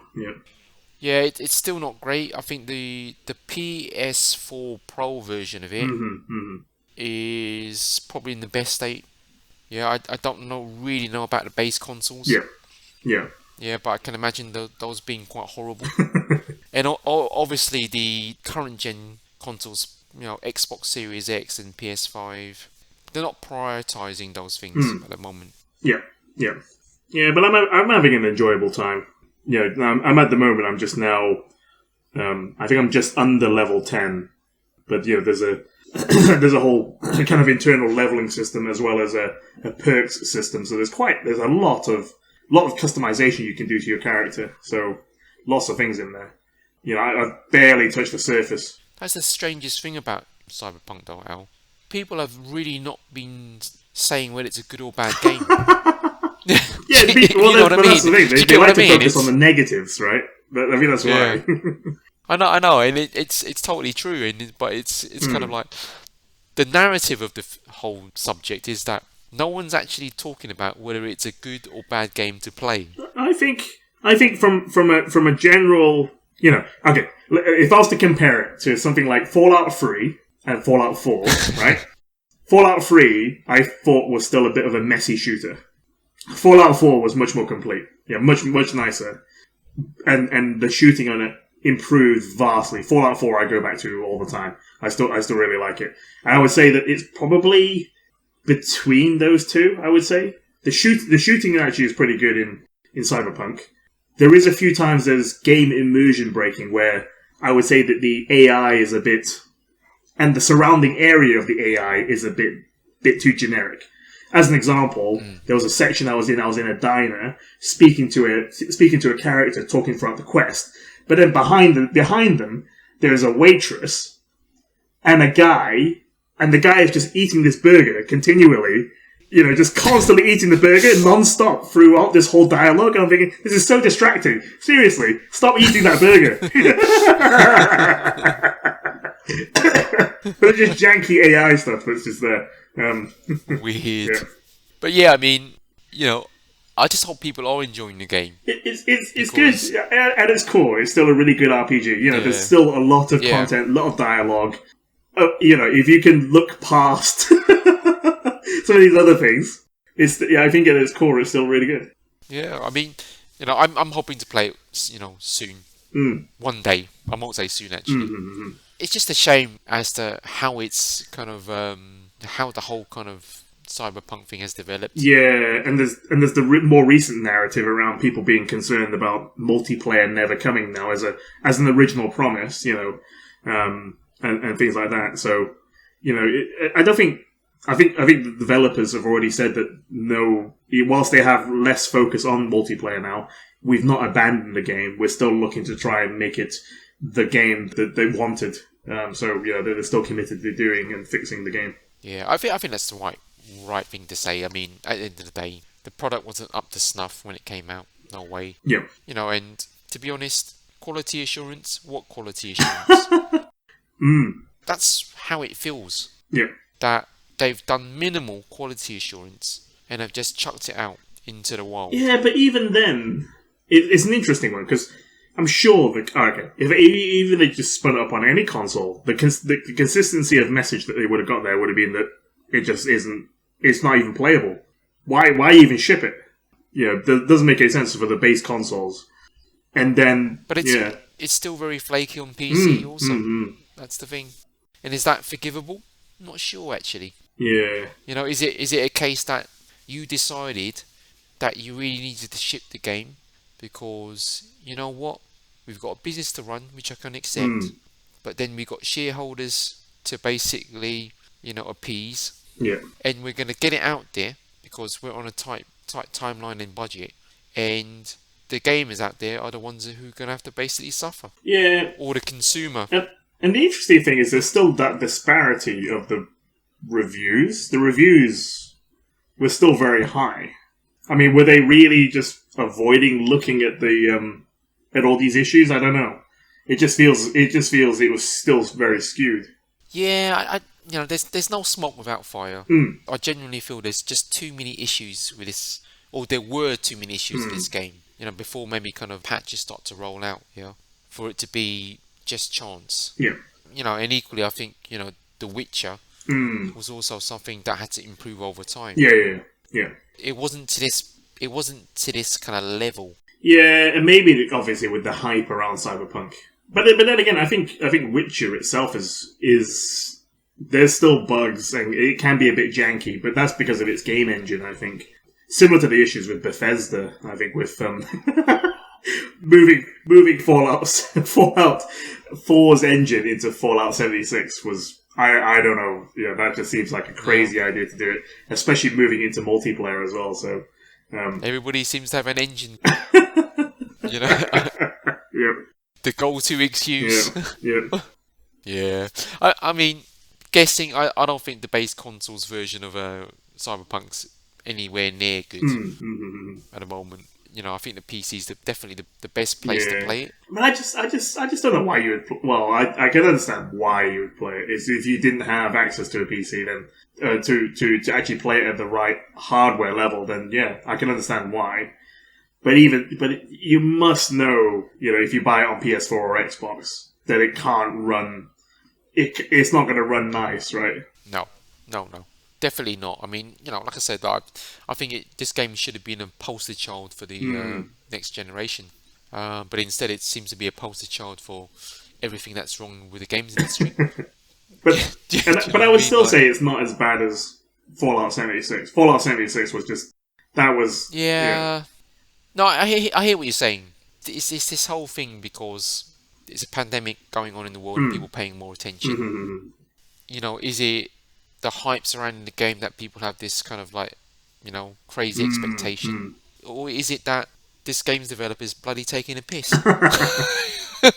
I can't decide, you know what I mean? It's a tough one to call. Yeah, I think it's a bit of both. But what I will say is at least they're trying to address the wrongs here. Yeah, yeah. It's like Sony reversing the decision on the game store closures. Mm.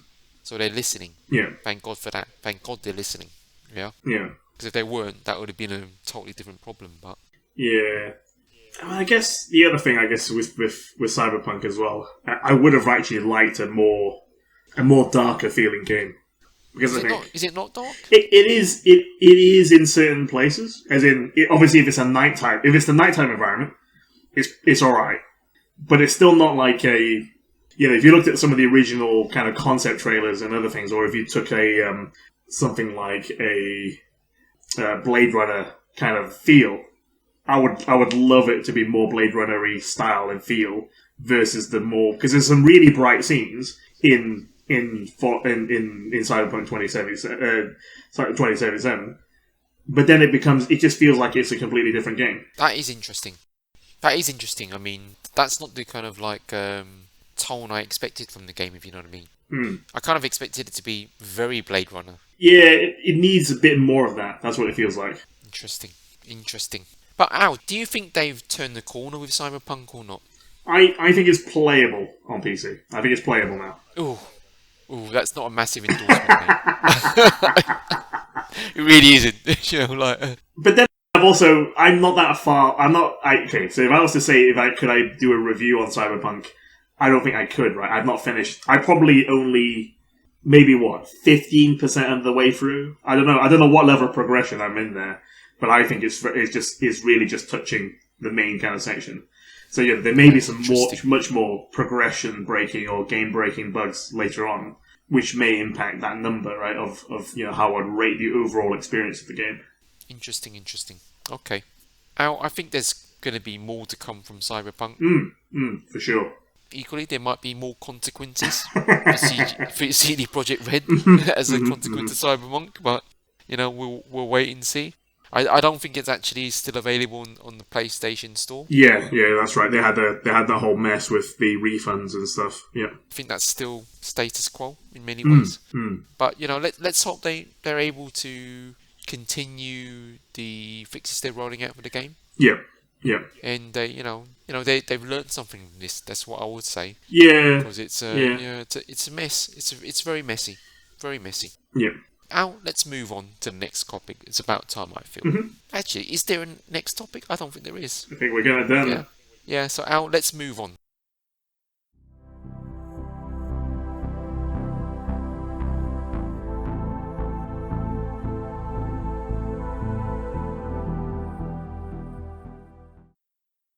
Al, I think that's the last topic of this podcast. So I'm going to, I'm going to ask the usual questions. What games are we playing? Or what games are you playing? And, what kind of technology things are you doing at the moment? Yeah, so as we've been going through, obviously the Cyberpunk stuff has actually been pretty good.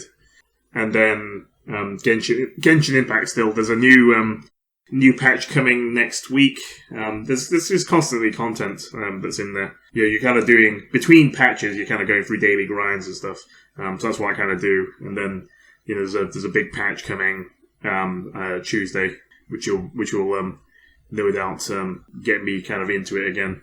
Tech wise, not a huge amount, and leaving my laptop back where it was.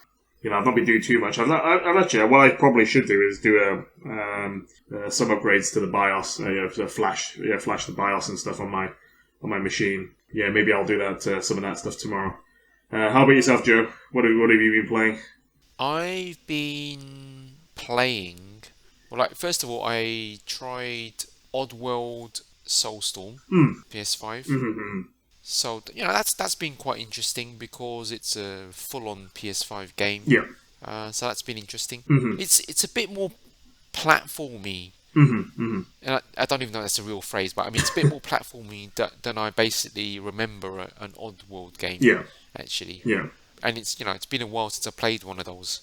It is impressive, but it doesn't feel as impressive as it looked in the reveal. For PS5. Then again, it's free, so I can't really complain. Yeah. Yeah. Yeah.